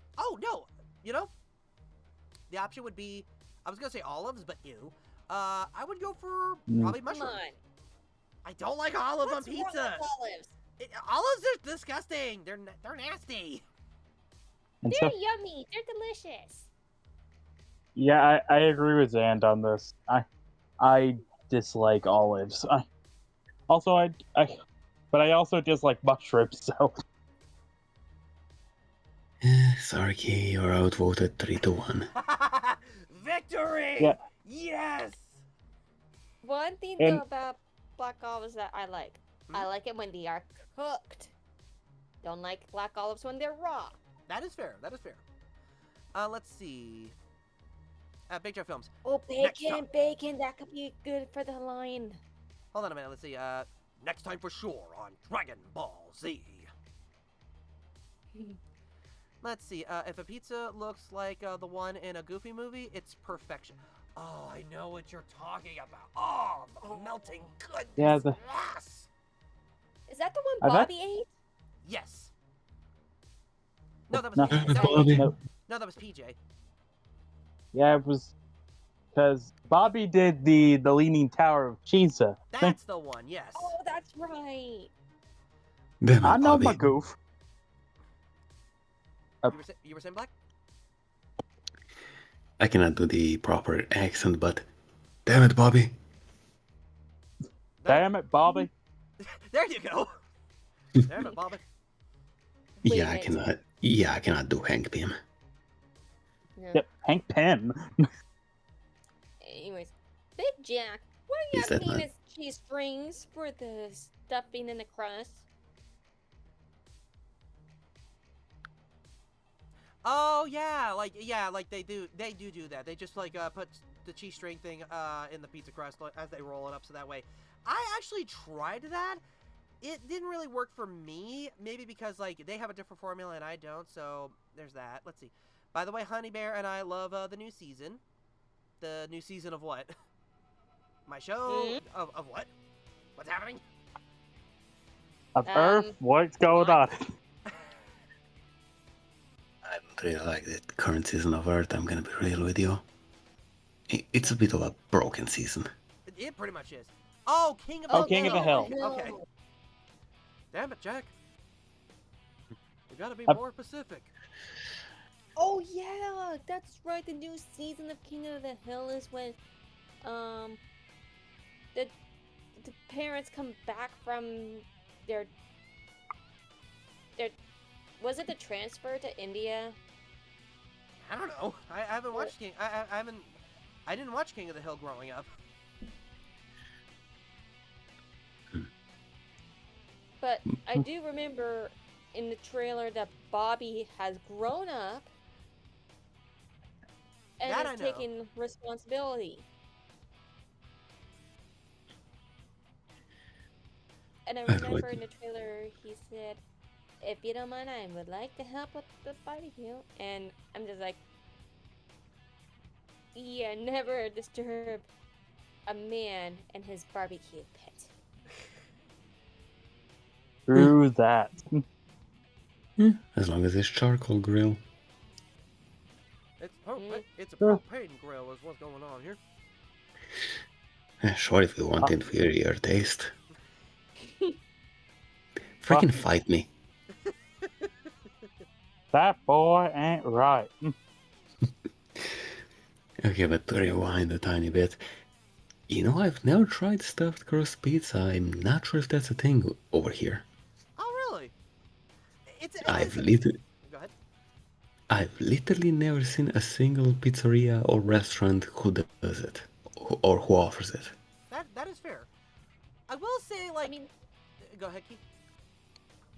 I mean, I want to try and make a stuffed crust pizza.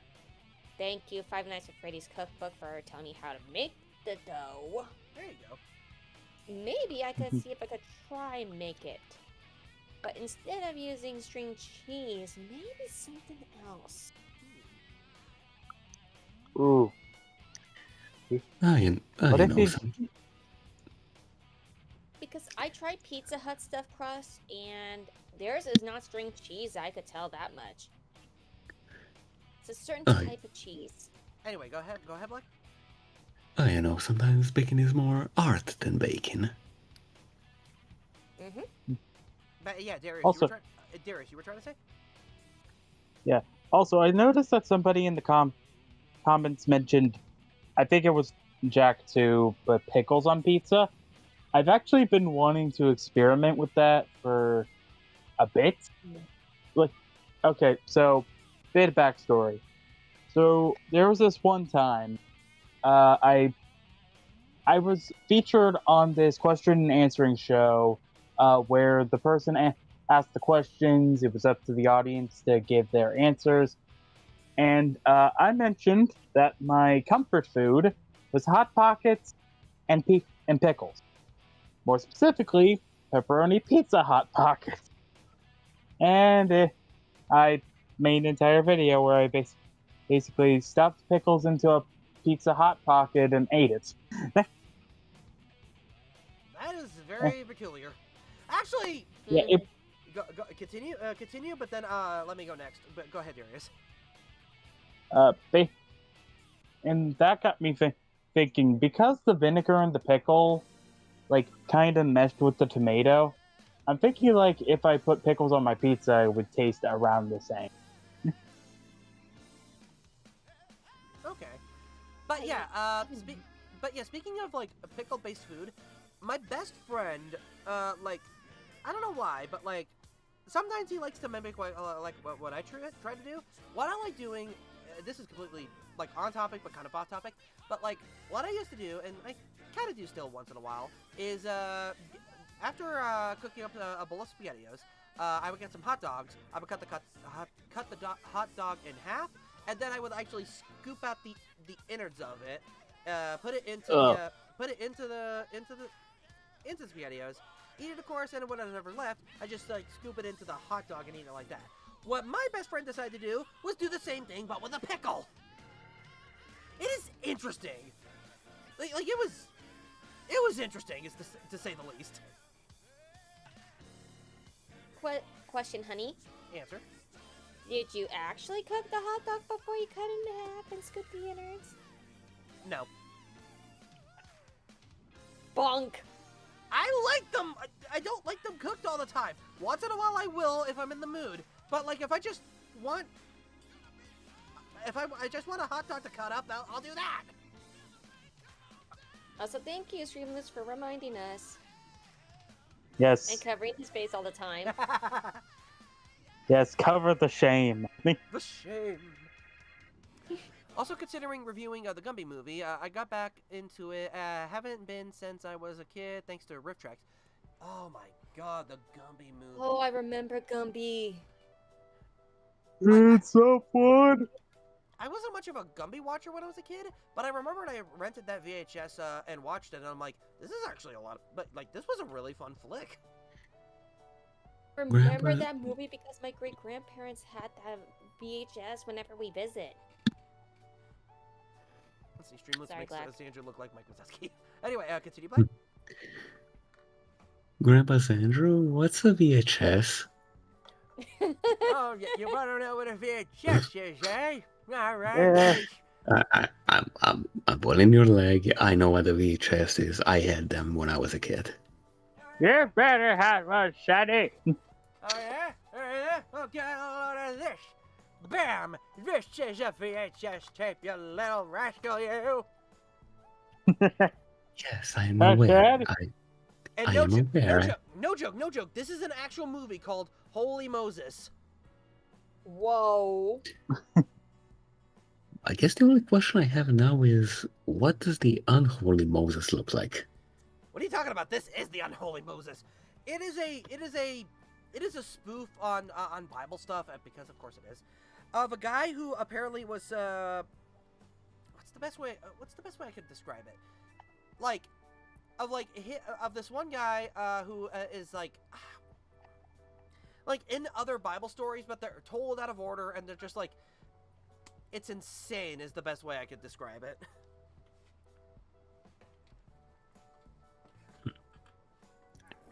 Fair enough.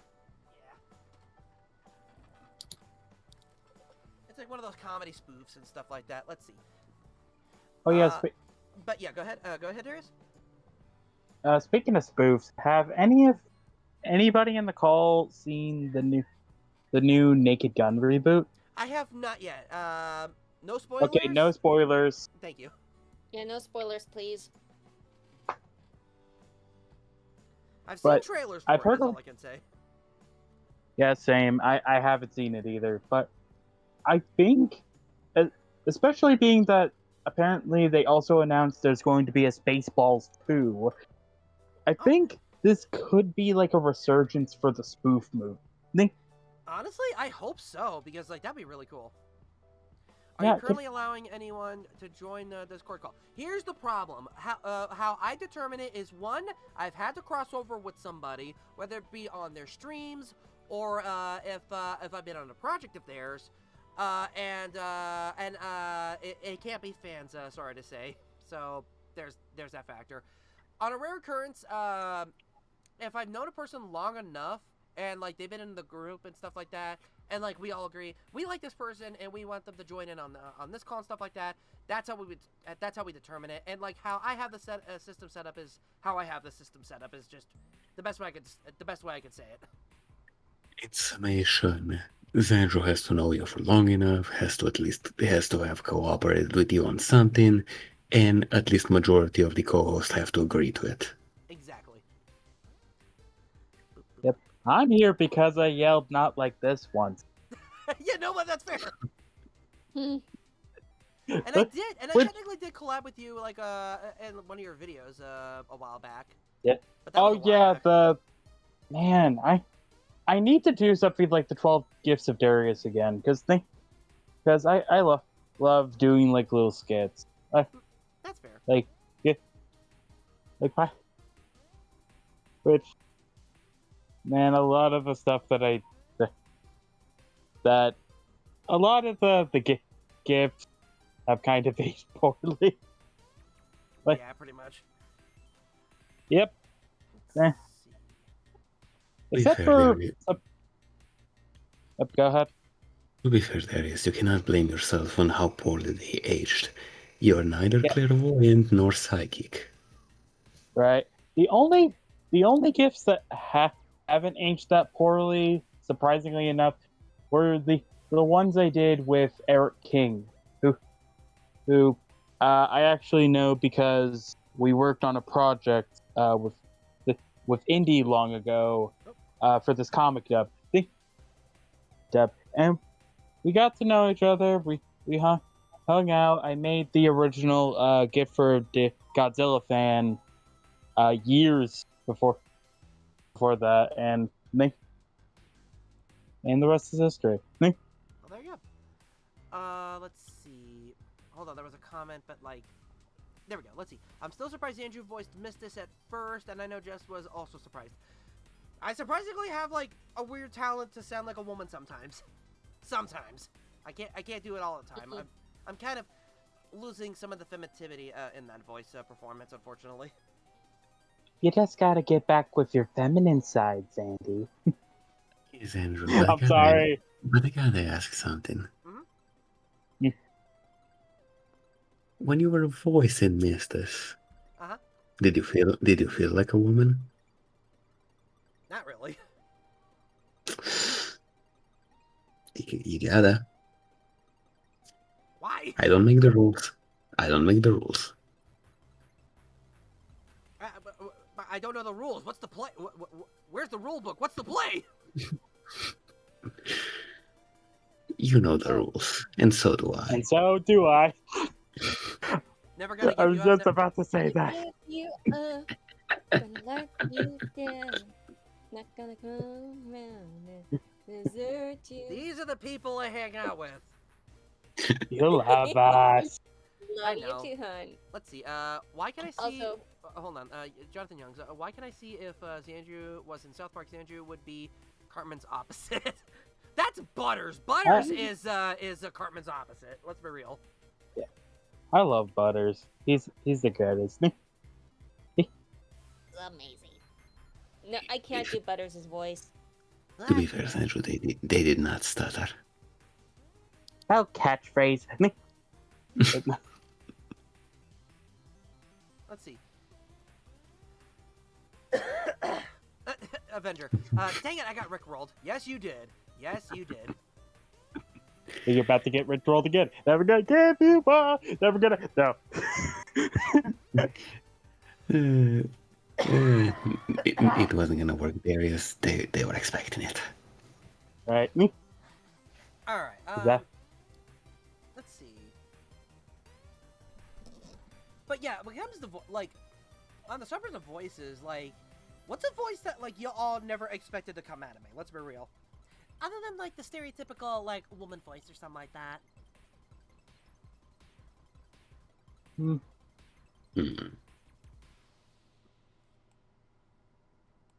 Honestly, Yeah, I had to find a screenshot of the two together, so.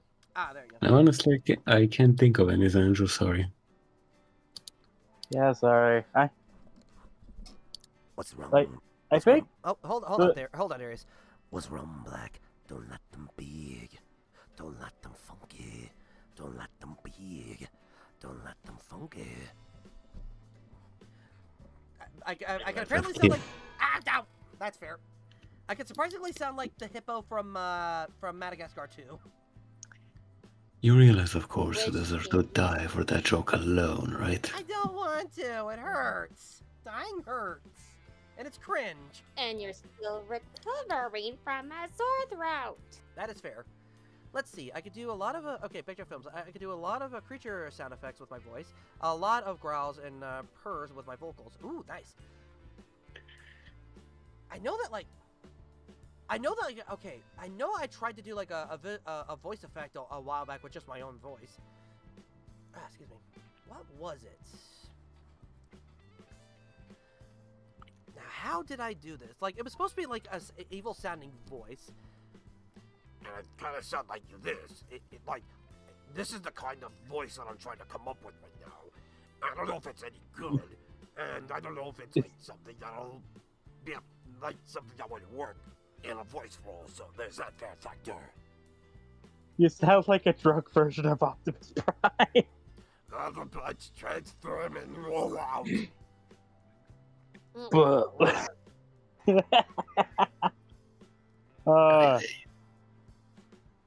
don't know. I kind of want to try like Starscream's voice, but I don't know if that's gonna ruin my throat. I'm stupid. I'm stupid. Okay, G1 No. Starscream. Mood. I mean, you could try Armada Starscream. I haven't seen Armada, so I probably have to like look it up. Honestly speaking, you should. If I recall correctly, he kind of sounds like... Does he sound like this one? Is this the voice that he goes with, or is it something else? Surprisingly That's close, the actually. current one. Oh, I mean, wait, go ahead. No, it's surprisingly close, actually. Oh, wonderful. I actually... I'm glad that I'm able to do that voice as close as possible. You kind of sound like Frieza. From the abridged? A little bit. Wow. That, I don't know if that's the voice of it. If I was going for the voice of Frieza, this would be the closest impersonation of at least the Karibo's version of Lord Frieza. Yeah, but why is there an I in the name? There isn't. Gonna have to fix that when I get back. Let's see, Scott McNeil said my Waspinator and Dinobot were spot on. Nice! The Waspinator very envious of Vims. Oh. Like, now that... Okay, I know that we're already past Starscream, but I want to say one more phrase in my attempt at a Starscream impression. Alright. I'll join the herd. I'll be a good little Decepticon. I actually know where that's from. Do you watch Death Battle by chance? I think that was actually one of the first one I've seen. Yeah, same. Let's see, I will jump on right now to have a Waspinator off! Oh no! Waspinator, not afraid of Vims. Waspinator terrorized. What did we do to deserve this? I mean, what specifically? What did I do to deserve this? I mean, what specifically? You don't have to, Jack. You don't have to. On your channel, yes, when we get a chance. Like, DM me a link and I'll get on my phone. Okay, that we could do. Hold on a minute. Let me find my invite link. That's the wrong one. That's the wrong one. Also, so, Starscream versus Rainbow Dash actually was one of the reasons why I became a brony to begin with. Okay. Yeah, I mean... can see it. Hmm? Yeah, I can see it. Hold on a minute. I gotta find you, Jack. What was Where the are first you? Death Battle? Oh, that got me interested in Death Battle. Oh, that's the name I'm looking for. There we go. Hold on a minute. Let me go back to my channel. Oh yeah, now I remember. It was Deadpool versus Pinkie Pie that got me interested in Death Battle. Yeah. A lot of people don't like that episode. Like, mainly because of like the jokey aspect of it. I mean, that's fair. Let's see. Pinkie Pie versus Well, Deadpool. Deadpool pulls off. Pinkie Pie versus Deadpool. That's not even one of their worst ones. That's pretty much one of their average ones. Honestly, that's like one of Which my one do you... honestly, that's like one of my favorites just for the meta sake. Same. I do have a feeling that if I ever start making content on YouTube, I'm one day gonna have to make a top 10 best and worst, in my opinion, dead battles. You Yeah, know what? I say go for it. Everyone else has done it. Why not you? See, the problem is that I probably won't have much good to say about the top 10 good ones, but way too much to say about the top 10 worst ones. I mean, a thing you can do for a top 10 list is when you're doing like 10 through 1, you could do like number 10 for best and worst. Number 10, I love this episode. The characters are consistent. It's really cool and good. Along with the worst, I have this long list of reasons why it's so bad. And then just continue onward like that kind of thing. Heck, it doesn't even have to be like a top. It doesn't even have to be like a top 10 list. Wait a minute. I mean, Oh, whoops. Hold on a minute. I got the. Whoops. So basically, you're. No, Go ahead. you go. no, you. So basically, you're saying top 5th worst, top 5th best, top 4th worst, top 4th best, etc., etc. Like first worst, then best, then back and forth. Yeah, usually that works with worst and best rankings, especially if they're both in the same video, because like first you get the good, then you get the bad, and then it just repeats. No, but if you want to finish on a good note, you have to start with the bad, and so you can end with the good. Right. Also, I sent you the. Also, Jack, I sent you the link, and let's see. Oh, the legend is here. So, oh yeah, Oh yeah, hold if on. I were going to review anything, oh, hello. Hello, Waspinator under attack. Waspinator engage enemy. Waspinator. Okay, to be fair, you're spot on of like not just the voice, but also like the personality too, because you've probably watched the episodes much more to get that down. So there's that fair factor. Also, with us right now is Big Jack Films. So first time on my channel. So there you go. Same as my Discord. Pretty much, yeah. Also, let me try to. Yeah, we haven't figured that out yet. Hello. Hello, I am utterly bored and I just need stuff to do, so I'm just here on this chat while I do effects on my PC. And there you go. And hey, sometimes that works too, because like sometimes like you don't have to use your PC all the time to go for the Discord thing, and the phone also helps. It's just that's just how it is sometimes. True. Yeah. Plus, yeah, I got it all charged too. I was my batteries have been kind of like drained lately with my phone, so I'm like, Ooh, there you go. there you go. But yeah, I'll be in and out in conversation, so this is cool actually. I've never done this before. I've never done YouTube live on Discord. There you go. That's Yeah, good for everything.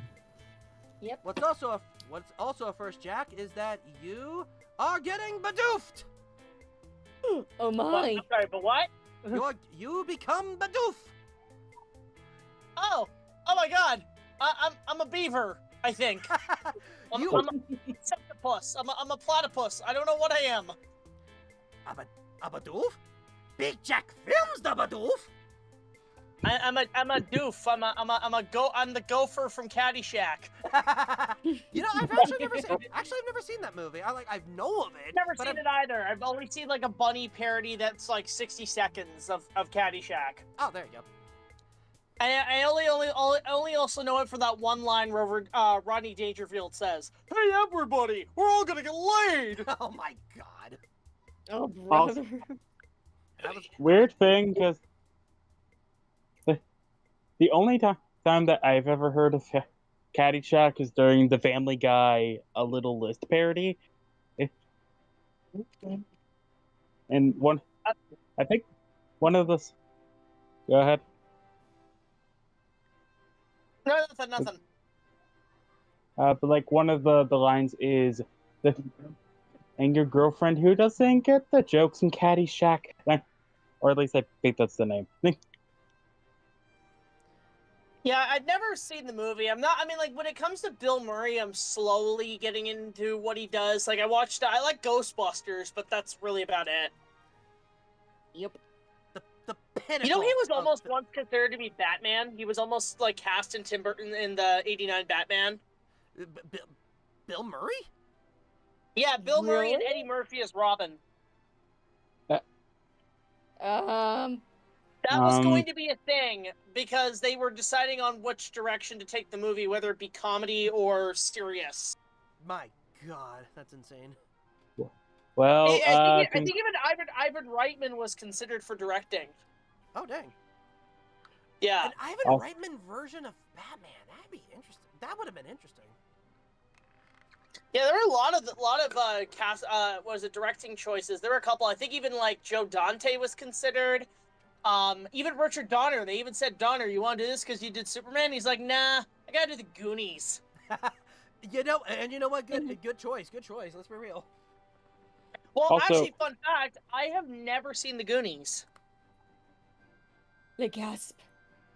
I will confess to 2 movies from the 80s I have never seen that are household classics. That be it? I have never seen the Goonies, and I have never seen Gremlins. What? That's it. I'm putting those 2 in the list. I'm saving Gremlins for Christmas. You know what? That's fair. No, save Gremlins for Halloween.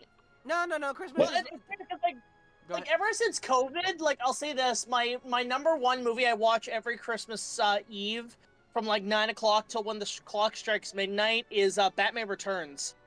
Like I try to time it where as soon as the bat signal appears in the last shot, that's when the clock strikes midnight on Christmas. Aww. So for me, I've made it now a tradition for 5 years to always watch Batman Returns on Christmas Eve. Now that's actually a really cool Christmas tradition. I love it too. That's my favorite Batman movie. It's better than The Dark Knight, and it's better than the Batman. It's better than all of them, honestly. It definitely does take it. It does do interesting things. I will humbly admit. It takes its liberties with how dark it is. That is fair. Let's see. Oh, Super Baby Mario, it's my birthday. S-I-N-G, sing. Oh, you want me to sing you a happy birthday song? Okay, get ready for this, people. Oh dear. Oh, happy birthday, happy birthday. It's happy day for you and a happy day for Super Baby Mario. Happy birthday, you got born. Thank you, Discord, for cutting the sound out. I thought you were going to do the happy birthday thing from Robot Chicken, where I think at the end the guy punched him in the face. No, but now I want to do that just for the bit. Also, when you started it, I thought you were gonna sing the happy birthday song from, I think it was The Emperor's New School. I don't remember exactly. Emperor's New School. I know it's... Happy birthday from all of us for you, and all that stuff. I don't know the rest of that one. Also, to be fair, isn't the happy birthday song like copywritten and can't be sung in public, or is it public domain? That's so weird. I don't know. Domain, they have their own ways of singing happy birthday in most restaurants. There it is. That is something to I think later. Anyway, go ahead, Darius. I think it did like go public domain, like maybe after the women that originally owned the song like passed. I might need to look that up. Again, it's all about research. We all got to do research. Yeah. Maybe I'm mistaken, but doesn't copyright usually last for 70 years after the holder of the copyright passes? That is true, yeah. But then like there are corporations that somehow like try to like extend it. Well, actually, fun fact, in 2029, King Kong will enter the public domain, the original movie. Now, the novel is technically in the public domain, but the movie from 1933 will hit public domain in 2029. So something you're looking forward to doing, Jack, huh? Yes, because then I can legally sell my movie. Oh, there you go. Yeah. Actually, See, here's the thing about that. You can do it as long as the version of the grade ape that you're using is exactly as it was in that original version of the movie. If it's already later version. And it is based on the novel, which is also in public domain. The reason that fell into public domain first was because apparently Cooper, the original creator, before he passed away, he forgot to renew the license for the novel's copyright. So when he passed away, it actually fell into public domain. That's actually how Universal swooped in to get the movie rights for it. See. They were in competition with Paramount for the remake, and while Paramount made the movie, after 48 months, they got full rights to the character after that for any future projects. Yeah. Also, I looked it up. The Happy Birthday song is in the public domain as of 2016. So it's going to be public domain next year, not this year. Good to know. No. No, it's 2016, public. honey. It already passed. Oh, 2016. I think you said 2026. Mm-mm. I'm slow. What do you want from me? Linkara. I literally said the year.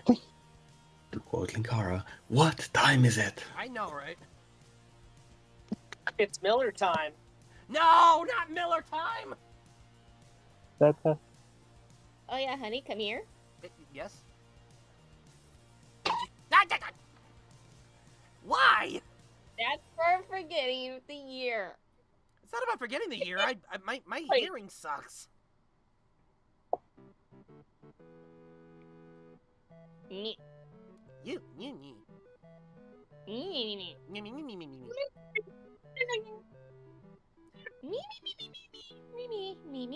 Me. I didn't know Beaker was one of the Three Stooges. Oh, hold Also, on. how come we haven't gotten a Three Stooges Muppet crossover yet? Because I think That's right. I think because the originals died. Like, if we got like the Muppets as the Three Stooges.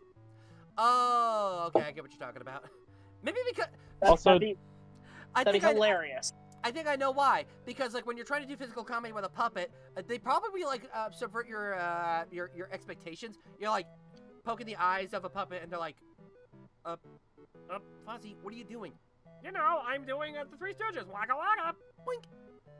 Fozzie, I can't feel anything. I'm a puppet. Remember?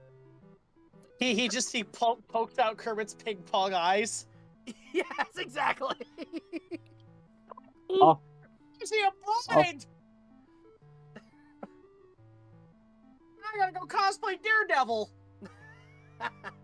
No. Cosplay Nick Fury.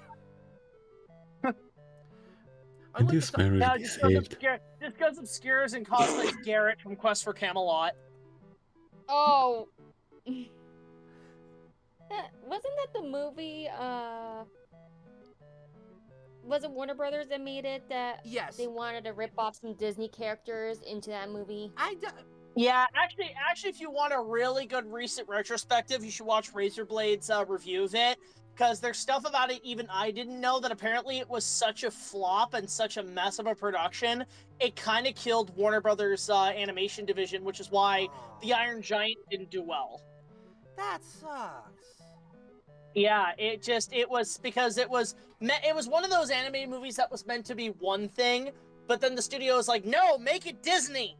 And then they're like, and then they just kind of shoehorned in the Disney stuff. Like, they literally admitted, the animators later on, 𝐃𝐎𝐋𝐿 is just Belle.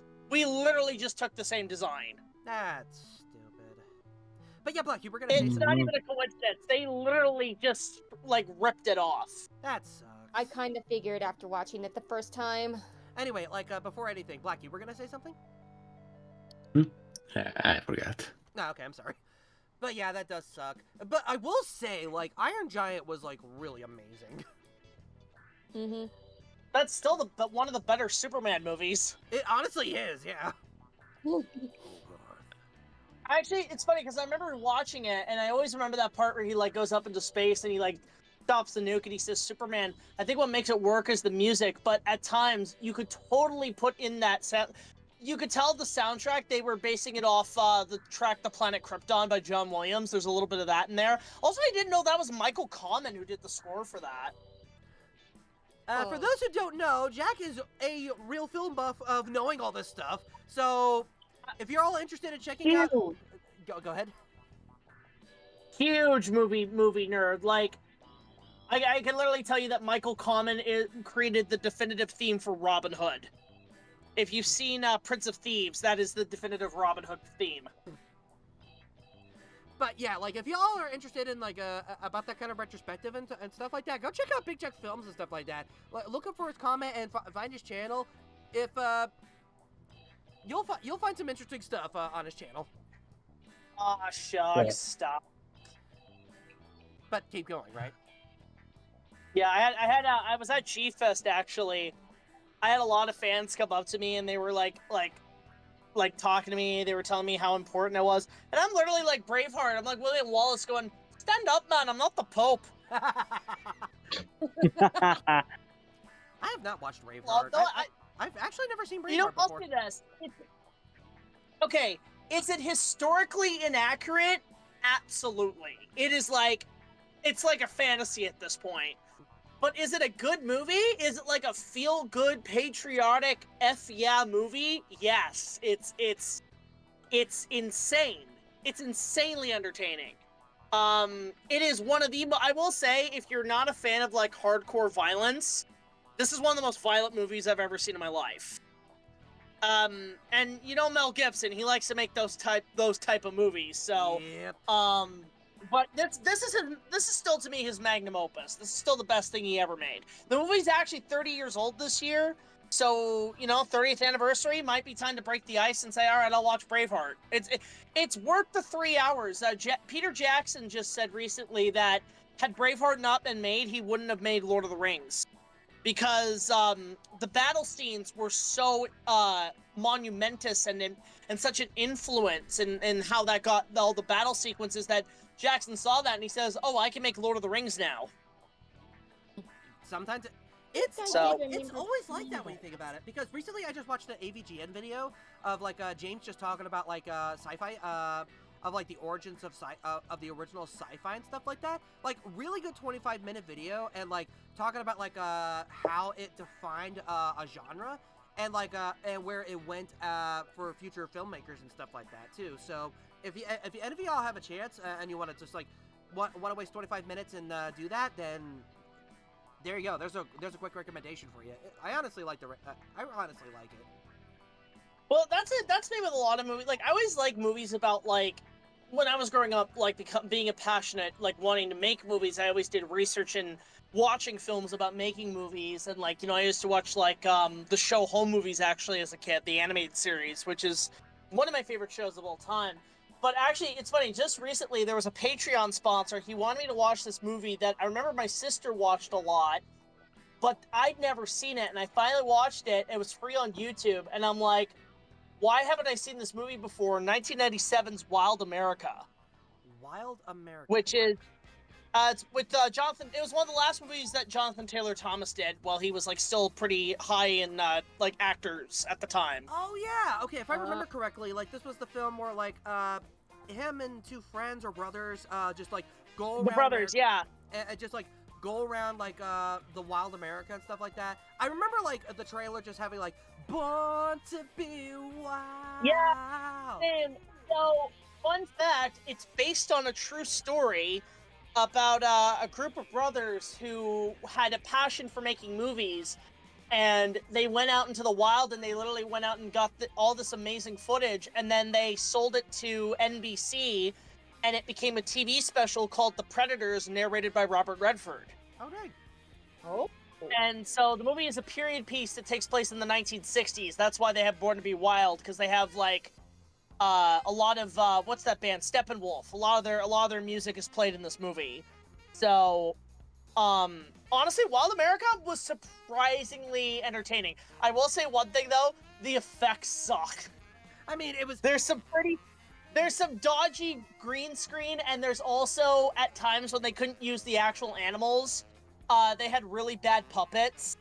Like there's a moose that when they use the puppet, it starts to look like Falcor from the Neverending Story. Like it makes all these like goofy faces, and then they have these terrible bear costumes. And I'm like, listen, at this point, I'm gonna watch Grizzly 2 because these bear costumes are awful. Is one of the bears Nicolas Cage? Let's be real. Unfortunately, no. There's no Nicolas Cage in the bear suit. I'm sorry. No Nicolas Cage in the bear suit. That's a shame. Captain Fedora, am I late? Yes, you are, Fedora. You are so late. I expect you to. I expect a 50-letter essay. You're late. I can't come up with anything. Just put him on the chalkboard like Bart Simpson at the start of every Simpsons episode. There you go. I will not be late. I will not be late. By the way, Jonathan Young had a question before. Oh, hold on. Let's see. Currently looking up things entering the public domain. Xandrew. Well, yeah. The Did I one say? above Did I Casey's. say? Did I say Jackrim?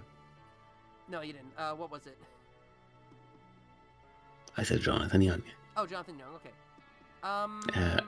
It, the one with your name in Your it. name highlighted, honey. Oh, so joking. When will Xandrew Productions enter the public domain? There's this magical thing called never. Xandrew Productions will die with me. Because I don't think anybody. There's only one Xandrew Productions. There'll be people with the name Xandrew Productions out there, but let's be real, when they put the name Xandrew Productions out there, they will not recognize the green iconography, the hexagon, the blatant religious symbol right there. They'll see Xandrew Productions, but they will not get the genuine Xandrew Productions. So you have a Bob Gale, Robert Zemeckis blood contract when it comes to the licensing your product, because you know about the story about them with Back to the Future, how like they have it in their will that when they die, nobody can touch the franchise. That's why everybody asks, let's make a part 4, and they're like, no. And I think the main reason is because you're gonna mess it up. You know what? There it is. Oh yeah. Yep.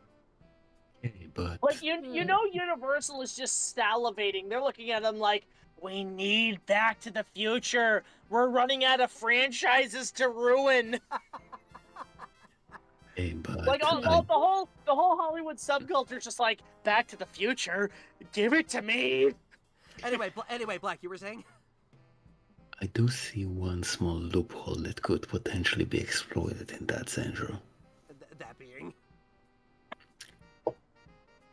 If it ever happens that you, Xandrew Bull, owner of Xandrew Productions, have an offspring. A nose ring. Offspring. Key. Oh. A child. Key. Jesus Christ. Sorry, I got Buzz Lightyear Star Command in my head when I thought I heard that one word. I would ask what's wrong with you, but I don't think I have enough time for the entire list. What XR? No. Like, when I think of Buzz Lightyear, whenever somebody says XR, I'm like, XR gun. XR gun. System XR gun. malfunction. But Either no, way. I was like, I thought I heard nose ring, and I'm like, oh yeah, there was a quote in Buzz Lightyear Star Command that explained that. I know what you're So talking what about. I know what you're talking about. But continue what you were saying, Black. Key, in the context of what I was speaking, why the heck would I say that? I don't know. I'm tired. Either way, the only loophole I can see is if you have an offspring and they continue your legacy of this channel. I don't know if they will. Is the thing? If that was ever the case. For me personally, I would say like any assets I would have, I would give to them as long as like they keep their nose clean and like don't do something stupid in the future, stuff like that. Like they would obviously inherit it. What they do with it is gonna be like. I just prayed that like I helped raise them enough to know to do what I do, kind of thing. So in that respect, I don't know. You did say if they do nothing stupid, which fair enough. I guess it's not gonna happen then. Exactly. I mean, I'm not that I'm implying anything, but you literally cannot go a week without doing something stupid. Hey! I gotta. Do correct me if I'm wrong. Hey, Key, I'm coming. No, never mind. I'm stopping right there. No. Oh, you dare finish that sentence. I was about to, yeah, let's not do something stupid. Let's see. How much longer does the stream have left? It's 9:30. I'm thinking maybe 30 more minutes, or depending on if, let's see. If I die, dibs on your stuff. No! It's my stuff! Low key, I'm actually 3 hours ahead of you. It's like 12:30 for me. Oh, jeez. What's the future? Wow. What's the future like? Actually, better yet, Black. What's the future like in your time zone? It's the 6:30th hour of the 9th day of the 8th month of this year, and guess what? It still sucks. Yeah, pretty much. If y'all thought you were in the future, Black is in the looking future. at my window and it's fine. I can see the future. It's happening to me right now. Dumb kid. It's still the best ever, but still doesn't do crap. So, yeah, Vegeta. honey. Come here. Yes, sweetie. Ow! That was for trying to finish that sentence. I wasn't. I'm sorry. Also, just because I'm a completionist. So, Vegeta, where do you think you're going? Oh, you know, places. Places, like that mountain over there. Actually, that's more like a fog! Yes, I have a question for you. What's that? Die. That's not really a question. That's because I don't do requests. That's because I don't do requests. That's honestly a really good line. Yeah. Also, Okay, I was like, here's the thing. When I was a kid, when Dragon Ball Z was like the hottest thing in the world, right? I remember like long before Evolution, there were, I think Fox already got the movie rights immediately when the show was popular. Like they immediately bought the movie rights. They just withheld it for years. And I remember like magazines had like casting calls and everything, like for who would play certain characters. I know the biggest runner-up was Stone Cold Steve Austin as Nappa. Like that was the biggest like casting choice at the time. But I was going somewhere with this, and I completely. But I always like everybody was asking, oh, who should play Frieza? And I'm thinking, well, Frieza's probably going to be CGI. And I've always said this to myself: Mark Hamill voicing Frieza. Because you just take his Joker, and there's Frieza.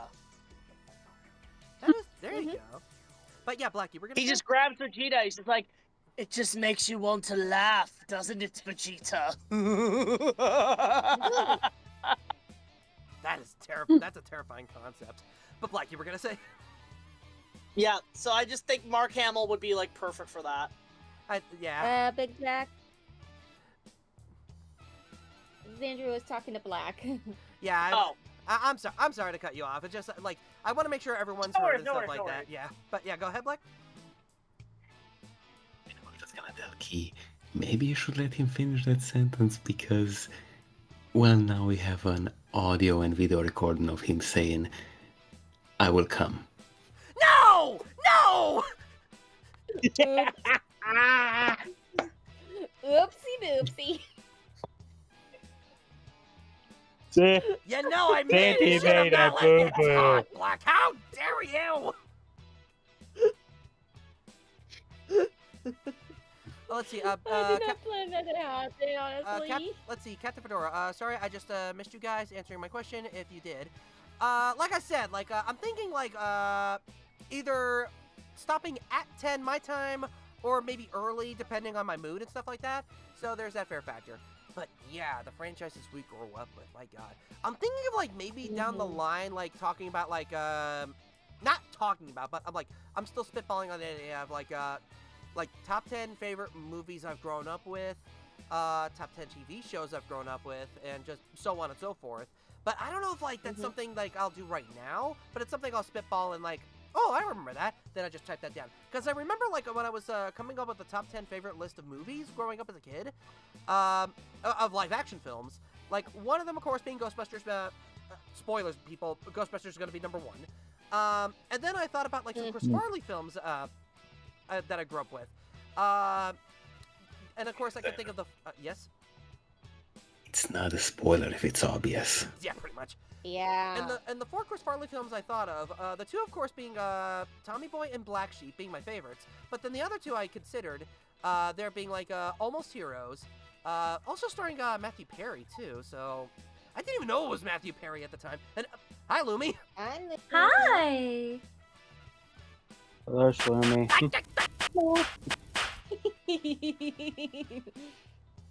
Lumi, why? Every time! How dare you! Every time!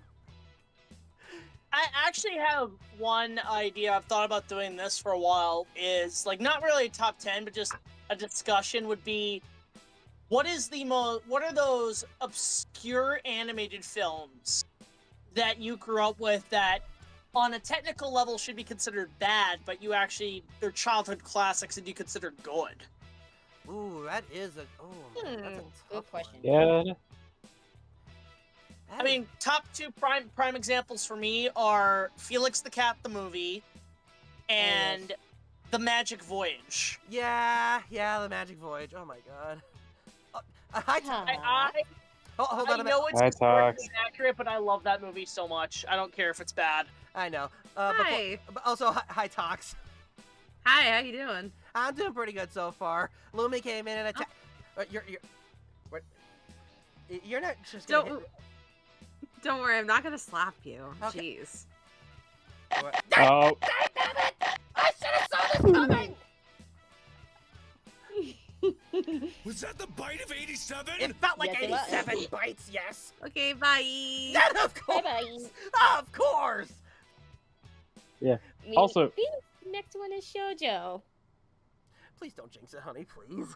Anyway, See? before I lose my my topic at hand, I was talking about the Chris Farley films. There's Tommy Boy, Black Sheep, Almost Heroes, and one of them I almost forgot about was Beverly Hills Ninja.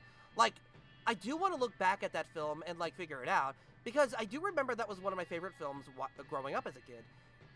So that's something to consider. Another contender, obviously. Another contender, Kung Pao Enter the Fist. But yeah, go ahead, Darius. I want to be ninja. That's a reference nobody's gonna get. I want to be ninja. I want to be ninja. Nope, I don't know what that is. I got it. Dang it, Shoj.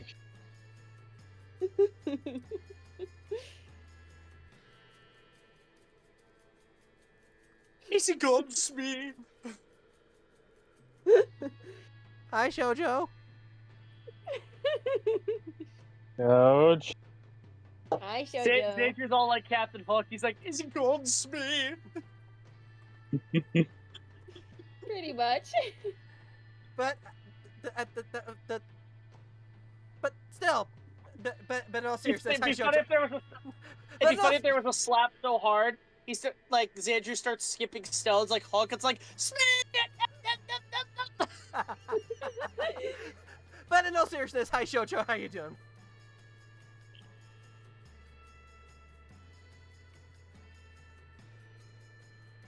Shoujo just standing there, menacingly. your son's silence is very reassuring, Wazowski. Help!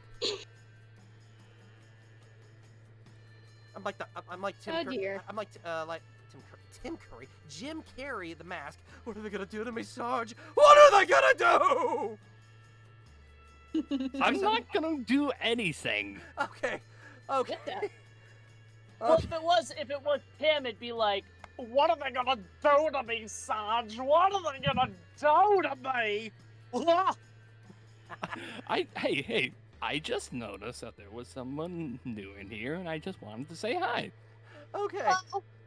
Shoujo, this is Big Jack Films. One of my online friends, and someone who I've collaborated on their videos and stuff like that, and on streams. And this is Shoujo. One of the earlier ladies, Lumi Celestine, VTuber, is Ultimate Mod. Hello. Hey, I'm also your mod too. You just do that to give you shit. Well, again. No. No. Hey! Well, I mean, I could always do other things to spice things up. He's back in heat. Give me all your money. No! Ow! Why do people like picking on me? Go ahead. Okay.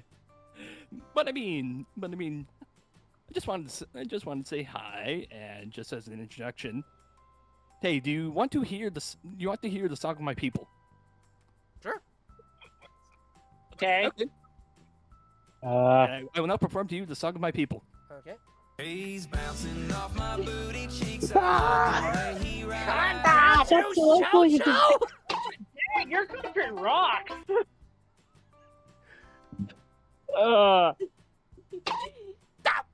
Now my ears feel dirty.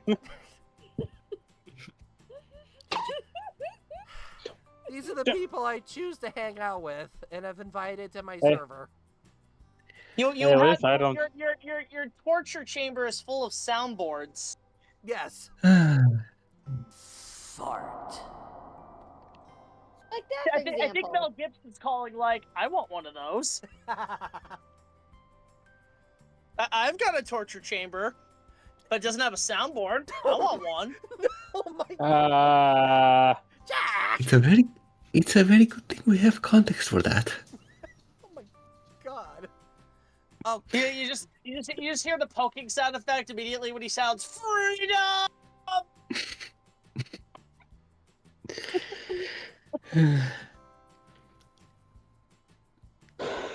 I think I Listen. broke him. That would imply he was. That would imply. That would. I was wondering what would break us. Big Jack, that breaking him would imply that he was working before. Xandrew EXE has stopped working. It never worked to begin with. yeah, let's be real. I never worked to begin with. Let's see. Captain Fedora. Oh, Big Jack Films is here? I need to tell him something. Sometime back, I found his Kong Punches Ape video with Foghorn audio playing, and that video was lost, but I re-uploaded it on my YouTube channels crediting him. Yeah, so the context of that is in Godzilla X Kong: The New Empire, when Kong goes up to like this whole like cult whole thing of Kongs that are enslaved by Scar King. There's one of the guards is like just yapping at his mouth, and all Kong does is just straight up punch him in the face, knocking him out. Nice. And all I was thinking was Foghorn Leghorn when he's like, "That's a mathematics, son. You can argue with me, but you can't argue with figures. Two halves of nothing is a whole nothing." And it's like, shut up. That's fantastic. I had no intention of claiming as mine, and I had no intention of claiming as mine or making money off of it. I wanted to just share it because I thought it was funny. Is that okay? No worries. I'm gonna stick that probably in my review when I get to it. It's funny because I'm actually friends with motion capture actor Alan Henry, who played Kong in the new movies. I showed him that, and he said that's one of the funniest things I've ever seen in my life. And I'm like, thank you. And it's kind of appropriate because, like, is it Warner Brothers that like has the filming distribution Yeah, rights? that's a Warner Brothers thing, so it makes sense. It works. It comes full circle. It just works. It just works. I met Alan actually at G-Fest, and he was actually relatively nice. He's this big, tall guy from New Zealand. He literally looks like Kratos from God of War. He literally looks like Kratos. And he watches James's work, and I gave him a copy of my movie, and then he actually got back to me a week later. He said, "I saw your Kong movie. I thought it was amazing." And I'm like, awesome. Nice. Yeah, he's a really nice guy. If you ever get a chance to meet him, like, definitely do. He's not only Kong, he's Cocaine Bear. Oh my gosh. What? He did all the motion capture for Cocaine Bear, and I think he did all the motion capture for George on Rampage. Oh, George from Rampage. That's right. Yeah, he does a lot of mocap. I think he's working on 𝐃𝐎𝐋𝐿 right now. Oh, there you go. Has there been a trailer for that yet, or There was a now in production teaser, and I could say I might know somebody who's in the teaser who's working on it right now. So I've got a few insights on that movie. I can't say anything though, but like I've gotten a few people who are fans of my work who are on the production. They're like, "We know who you are." We know who you. Yeah. Also, I suppose you can say it's a small world after all. Well, for the kaijus, yes. Oh, Super Yeah, Captain Patrick. also- I'm sorry, dear. Yeah, Darius, go ahead. It's actually kind of funny because earlier we mentioned Nicolas Cage as the bear in the Wicker Man, and currently, well, not currently, but in the background, I've been working on this project where Cocaine Bear is actually a contestant in this music tournament I'm hosting. Which, that's an out of context line if I ever heard it. Pretty much so, yeah. I was planning, like, if the tournament ever had a sequel, I was planning on, if Cocaine Bear returned, I would make the reason why he's so sentient is because secretly he was Nicolas Cage the entire time. That makes way too much sense. Oh my God. Yeah, it was. What's funny is that Nick Cage is actually a huge Godzilla fan, and people have actually been petitioning him to show up in these movies. Yeah. He also tried to be Superman once, and I saw The Flash. I thought it was cool that we saw him in The Flash. Like, I didn't like the movie, but the only things that were, like, good about it were Nicolas Cage's Superman, and then just everything with Michael Keaton. Because if you just go in pretending, okay, it's Tim Burton's Batman 3, then it's fine. There you go. Let's see. They missed a few opportunities, though. No Diet Coke in the corner of the Batcave. Diet Coke! No Diet Here's a Coke. Starbucks. Not much mention of Alfred. Oh. Yeah, no Alfred Easter egg. There was a Joker Easter egg, but that was about it. There wasn't really much in it. Only other thing I liked was we got to see George Clooney. Yeah. Also, hold on a Oh, minute. yeah. Hold on. Let me try something here. Let's see. Cocaine Bear bouncing here and there and bite your face. Waka Waka Sucker Punch. Papa Bear says hello. And the Bernstein family sends their regards. You gotta pick a neck weed. Huh? Okay. What the heck's what? I think I know what the first one's a reference to. Cocaine Bear, bouncing here and there and bite your face off. Dang it! Oh yeah, the gummy bears. Bouncing here and there and bite your face. Waka Waka Sucker. Yeah, pretty much. Cocaine Bear, sniffing all that powder everywhere. High adventures in your minds compared. Snort on that Cocaine Bear. Xandrew Productions like to. Go ahead, Black. Even though that much cocaine would key. Huh? Bonk. Anyway, Black, you were Also, saying. You know that much cocaine would kill anyone, even a bear. Not necessarily, because apparently, like, it's based on a true story, and apparently there's still cocaine at the location, and the bear still has it, and, like, people are, like, I don't know, I have to do research on this one, but apparently it's still out there. Magic and mystery are part of its history, along with the secret of making crack cocaine. Oh my god. Dear. Listen, what Don't give me Boston? parody ideas. Anyway, Listen, The drug what rates are busted. Anyway, okay, everybody stop for a minute, Black, go ahead. Well, possible that is based on a true story. The amount of cocaine given to that bear in the movie would kill any actual regular bear. Fair. Like several times over, I mean. That's fair. Also, I think he was talking about, Tendo the Diving Seal. Hey, just got off of work, what's up? Just chatting, Tendo, just, like, hanging out. Also, Big Jar Films is, in the call, so, yeet. Oh, so I know, Jack, you were talking about Kratos and comparing them to other characters. But did you know? Yes, I was talking about how, like, Alan Henry, the motion capture actor for Kong, he literally looks like Kratos. But did you know Kratos also got their looks from Grog from Legend of Vox Machina. Wish I knew what that was. Look at sidebar. It's an animated series based off of a group that have like a tabletop Dungeons and Dragons kind of thing, and they took that story and animated it pretty much the best way I could describe it. Is it an anime?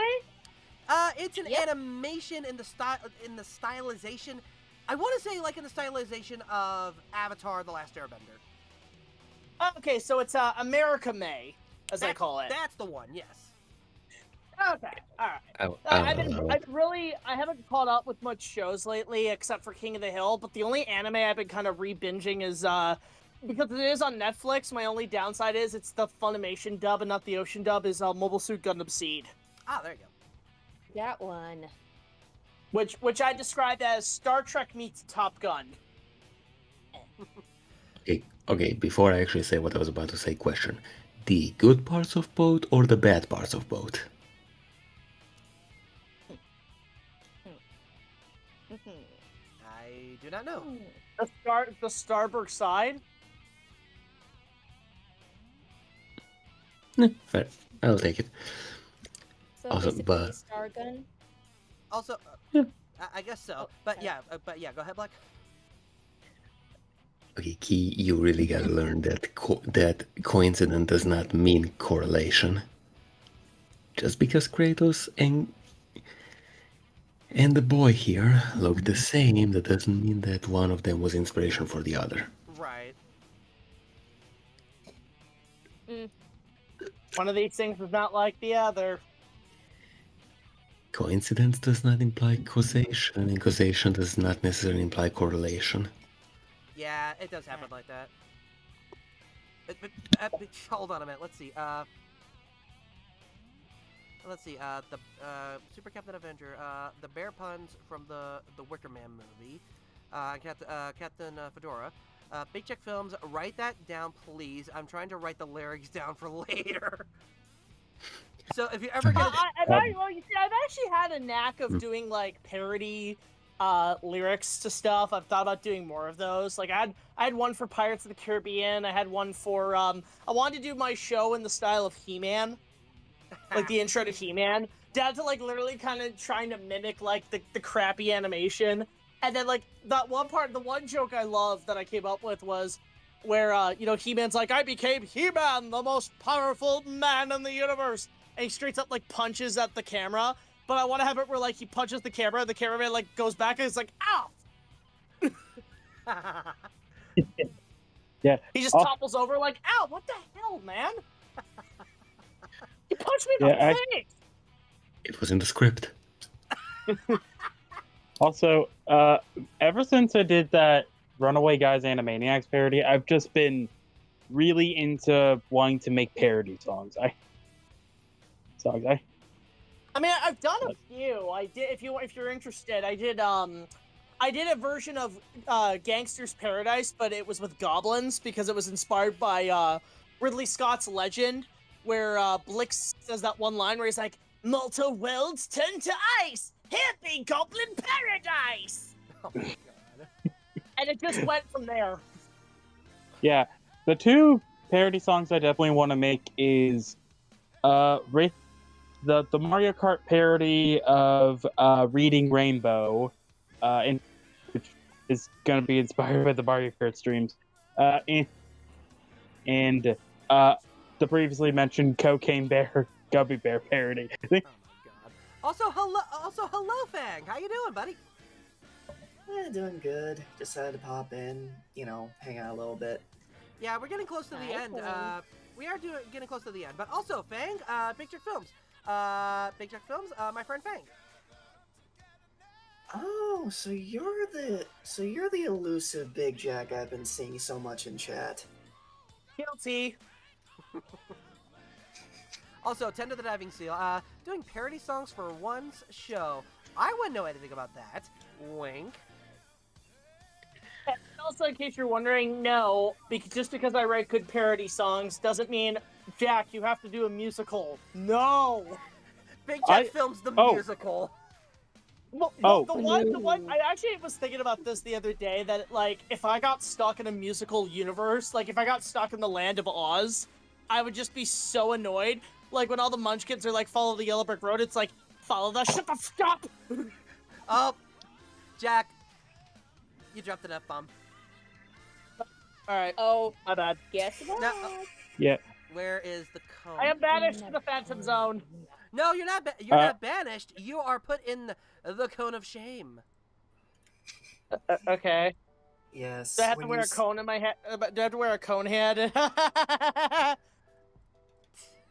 Also, I really want to do like I really want to do a musical episode because I've just been in love with music for most of my life. So I'm like an episode where I could just do a lot of jokes as music is fun to me.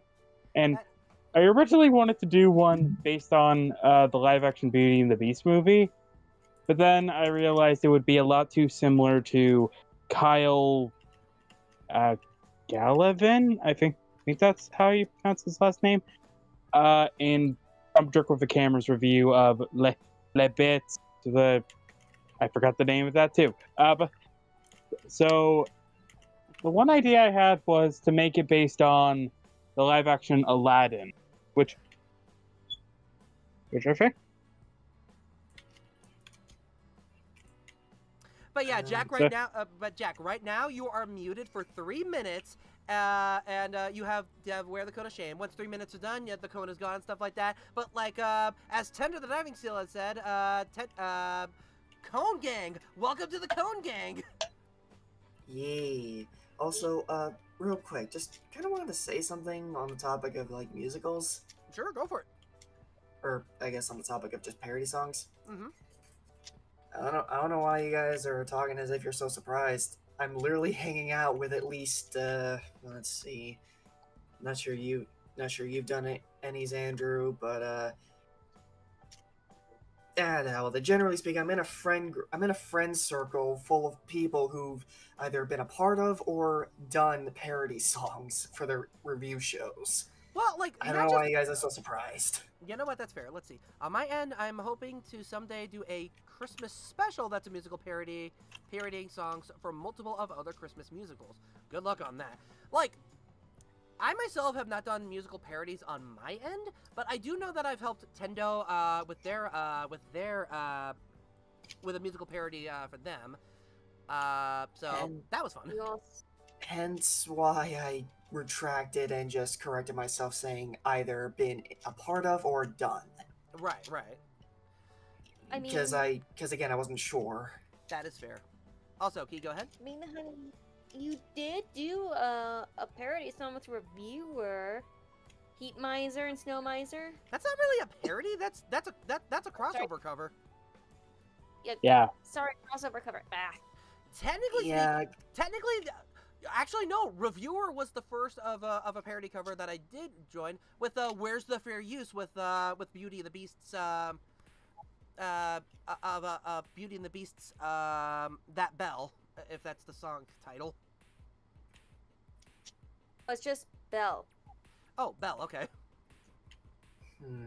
I mean, technically, the only parody song I've actually done proper is, again, the previously mentioned Runaway Guys Run and the Maniacs parody for my top 5 TRG playthroughs. So, but I would love to do more parody songs because I've always had even before I started doing reviews, I've always had this interest in just that I'm not good with the audio editing and all that. Right. Also, Jack, you are free from the code of shame. You've been unmuted, but you also requested to keep the cone on for a little bit. What did you want to say? To quote Brian Griffin, God, I'd like to chew my own crotch right now. Jesus. Here we go again. Oh my Cone Gang. Also, that was like the perfect way to end the cone of shame. Also, damn it, Darius, why'd you have to bring out Animaniacs? Because on the topic of songs, there's one song I constantly hear gushed about, and it's that goddamn country like a roll call thing. Rest of the world. Yeah, that one. Seriously, I've even seen a parody by a stop motion reviewer. Yes, that stop motion toy reviews are a thing apparently. Where he basically did the figures he's reviewed in that as a parody of that song.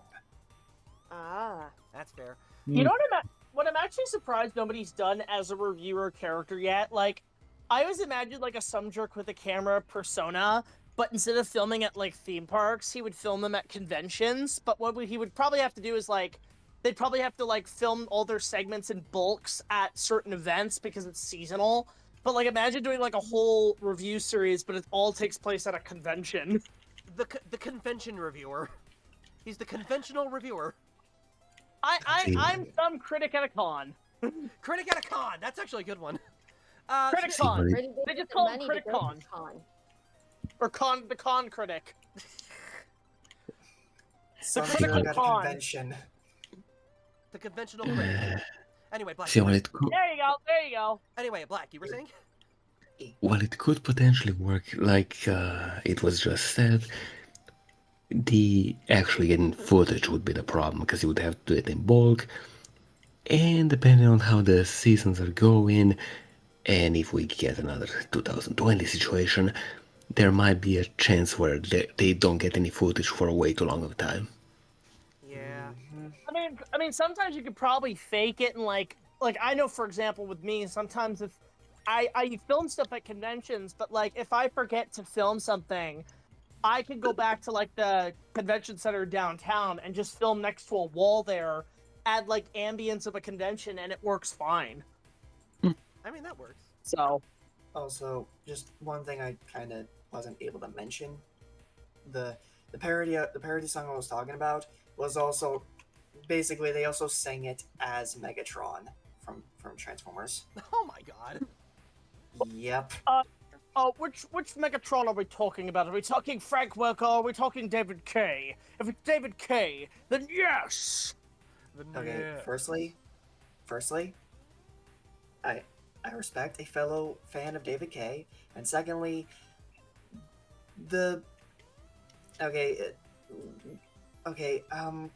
refresh my brain to the Transformers fans in the room. Frank Welker also voiced Transformers Prime Megatron, right? He did that one too. Yes. He also did G1 Megatron as well. That's the answer. That's the answer I was looking for. He's the OG Megatron. Okay. So he was Thanks, also. I think he was also Soundwave in Revenge of the Fallen, but because all they said was do your Dr. Claw voice. Okay. Decepticons, assemble, mobilize. That is so disappointing. Get That is so disappointing, but yet oddly awesome. I know, right?